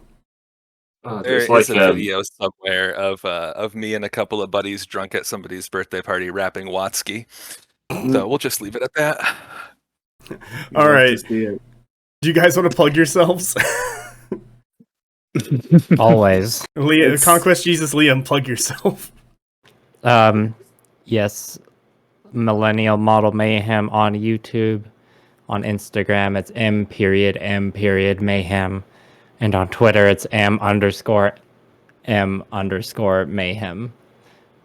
Yes, this is Conquest Jesus signing out. Thank you. Thank you, Conquest Jesus. Ben, do you want to plug yourself? Sure. I'm Ben. I run the YouTube channel Competent Conquest, and I hope you can join me to watch various battle reports where I basically never play the same thing twice. Remember to like and subscribe, even for Mass here. Just everybody. Everything you watch. It helps everybody. Yeah. Aaron, Just Roll Ones. You're up. Yeah, so I'm from the podcast Just Roll Ones. If you're looking for some nice British conquest material that doesn't discuss hamsters being put in your rectum, please feel free to listen in. Then we got Robert Shepard. Yep. So, Conquest battle reports and other game battle reports on YouTube at Robert Shepard. You can also find things that I've written on goonhammer.com. Sweet. Then we got... Oh, yeah. It says Sex Chinchilla, and I gotta, like, convert it in my head every time. Apex Chinchilla. Yes, Apex Chinchilla for chantingconquest.blogspot.com and the Chanting Conquest podcast. I'll migrate to the BonkTable, content empire whenever you get that set up. Then it can be in one spot. That'll be easier. I hope everybody has a great rest of the evening. Thank you. So with that, there's a couple other content creators on here that couldn't make it. We got Peasants with Sticks. That's Hanna from Germany's blog about 100k. She does 100k and Wadroon. We got Josh from Josh and Around Aya. They have another wonderful British podcast. I believe, Aaron, you guys have actually met. Oh, yeah, Josh is lovely. Yes. Well, both of the Joshes, and not Josh. They're all lovely. And not Josh. I don't actually know his name. No, it's not Josh. Not Josh. Perfect. Another one we got is Redbeard or Christian. He runs... it's in German, but I believe we figured out it was Field Commander or Field Marshal in English. What's a German conquest-related podcast? and they sadly couldn't make it, but I still wanted to give them the plugs anyway because, hey, they're content creators in BonkTable, so they should be, mentioned because they do produce stuff. Also, sorry to interrupt, but you skipped me over on the plugs because I never have anything. But I made a Twitter, so everybody should follow me. It's BonkTable Cast. All right. Nice. Nice. Yeah, I will. Yeah, I was just gonna add for audience members watching this to make sure, or if you like Conquest content and want to see more of it, it's content creators always appreciate when you let us know that. And as any miniature wargaming content that isn't Warhammer is like playing with the content deck stack against them, so to speak. But thanks to initiatives like BonkTable, we got lots of strong Conquest content going, relative to the size of the game overall. Oh, I have. What's the requisite amount of time I have to wait before making a parody account of Cast Table Bonk on Twitter? Dude, just fucking make it. I don't give a shit. No, yeah, just go hard. Yeah. So before I forget, I just went through this again to make sure that I got everybody. So we got Philippe from Lovin' Wargames. He also plays Conquest and makes Conquest battle reports on YouTube. Just wanted to mention him and his channel. And Blair from Goonhammer is also in the BonkTable content creator and Discord. So just got to give a shout out to Goonhammer for the work they do with Conquest, as well as Robert Shepard, who writes articles for them. I just wanted to make sure I got everybody, because that's one of the things I don't want to forget. Yeah, Okay. Bear, Thankful, and Sockbert are all in the BonkTable Discord, and they're good people. Yeah. Yep. Did I make them You have content plugged creators? everyone, man. I'm trying, okay? Oh. So yeah, with that, thank you all for coming. For the listeners, BonkTable's got a Discord where you can talk to all these content creators about their content and criticize them. That's the best part. There's even a channel for it. And my god, sometimes people like to write paragraphs about what I fucked up in a battle report. You're listening to the podcast. I hope the listeners also check out everyone else's podcasts, content, articles, because I had a really good time. I wanted to bring kind of everyone together here and just talk about the year of Conquest and just, build relationships. And I feel like we did that really well. Lastly, BonkTable's got a YouTube channel where there's a bunch of battle reports. They are mainly focused on 100k versus the world. Hopefully Cassandra will produce one. Maybe at some point. Still bothering you about that. No, I might actually tonight, because I have a really good one that proves my point that I should be the vulva of the official Discord. So now that I've got skin in the game, which is a weird thing between me and another Discord, I'll actually produce some content. Sweet. I can throw it up on the YouTube channel. The juicy Conquest drama. Yeah. The inter-Discord server drama. This is what happens when you give a messy woman a podcast. Just go to town. Vendetta. Let's just roll it up with the machete.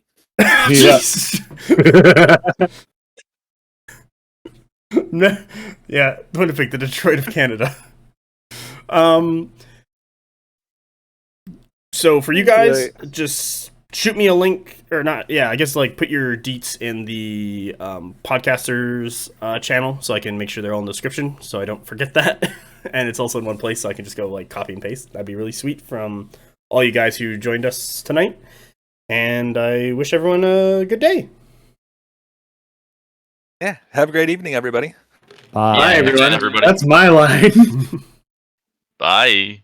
All right. Bye.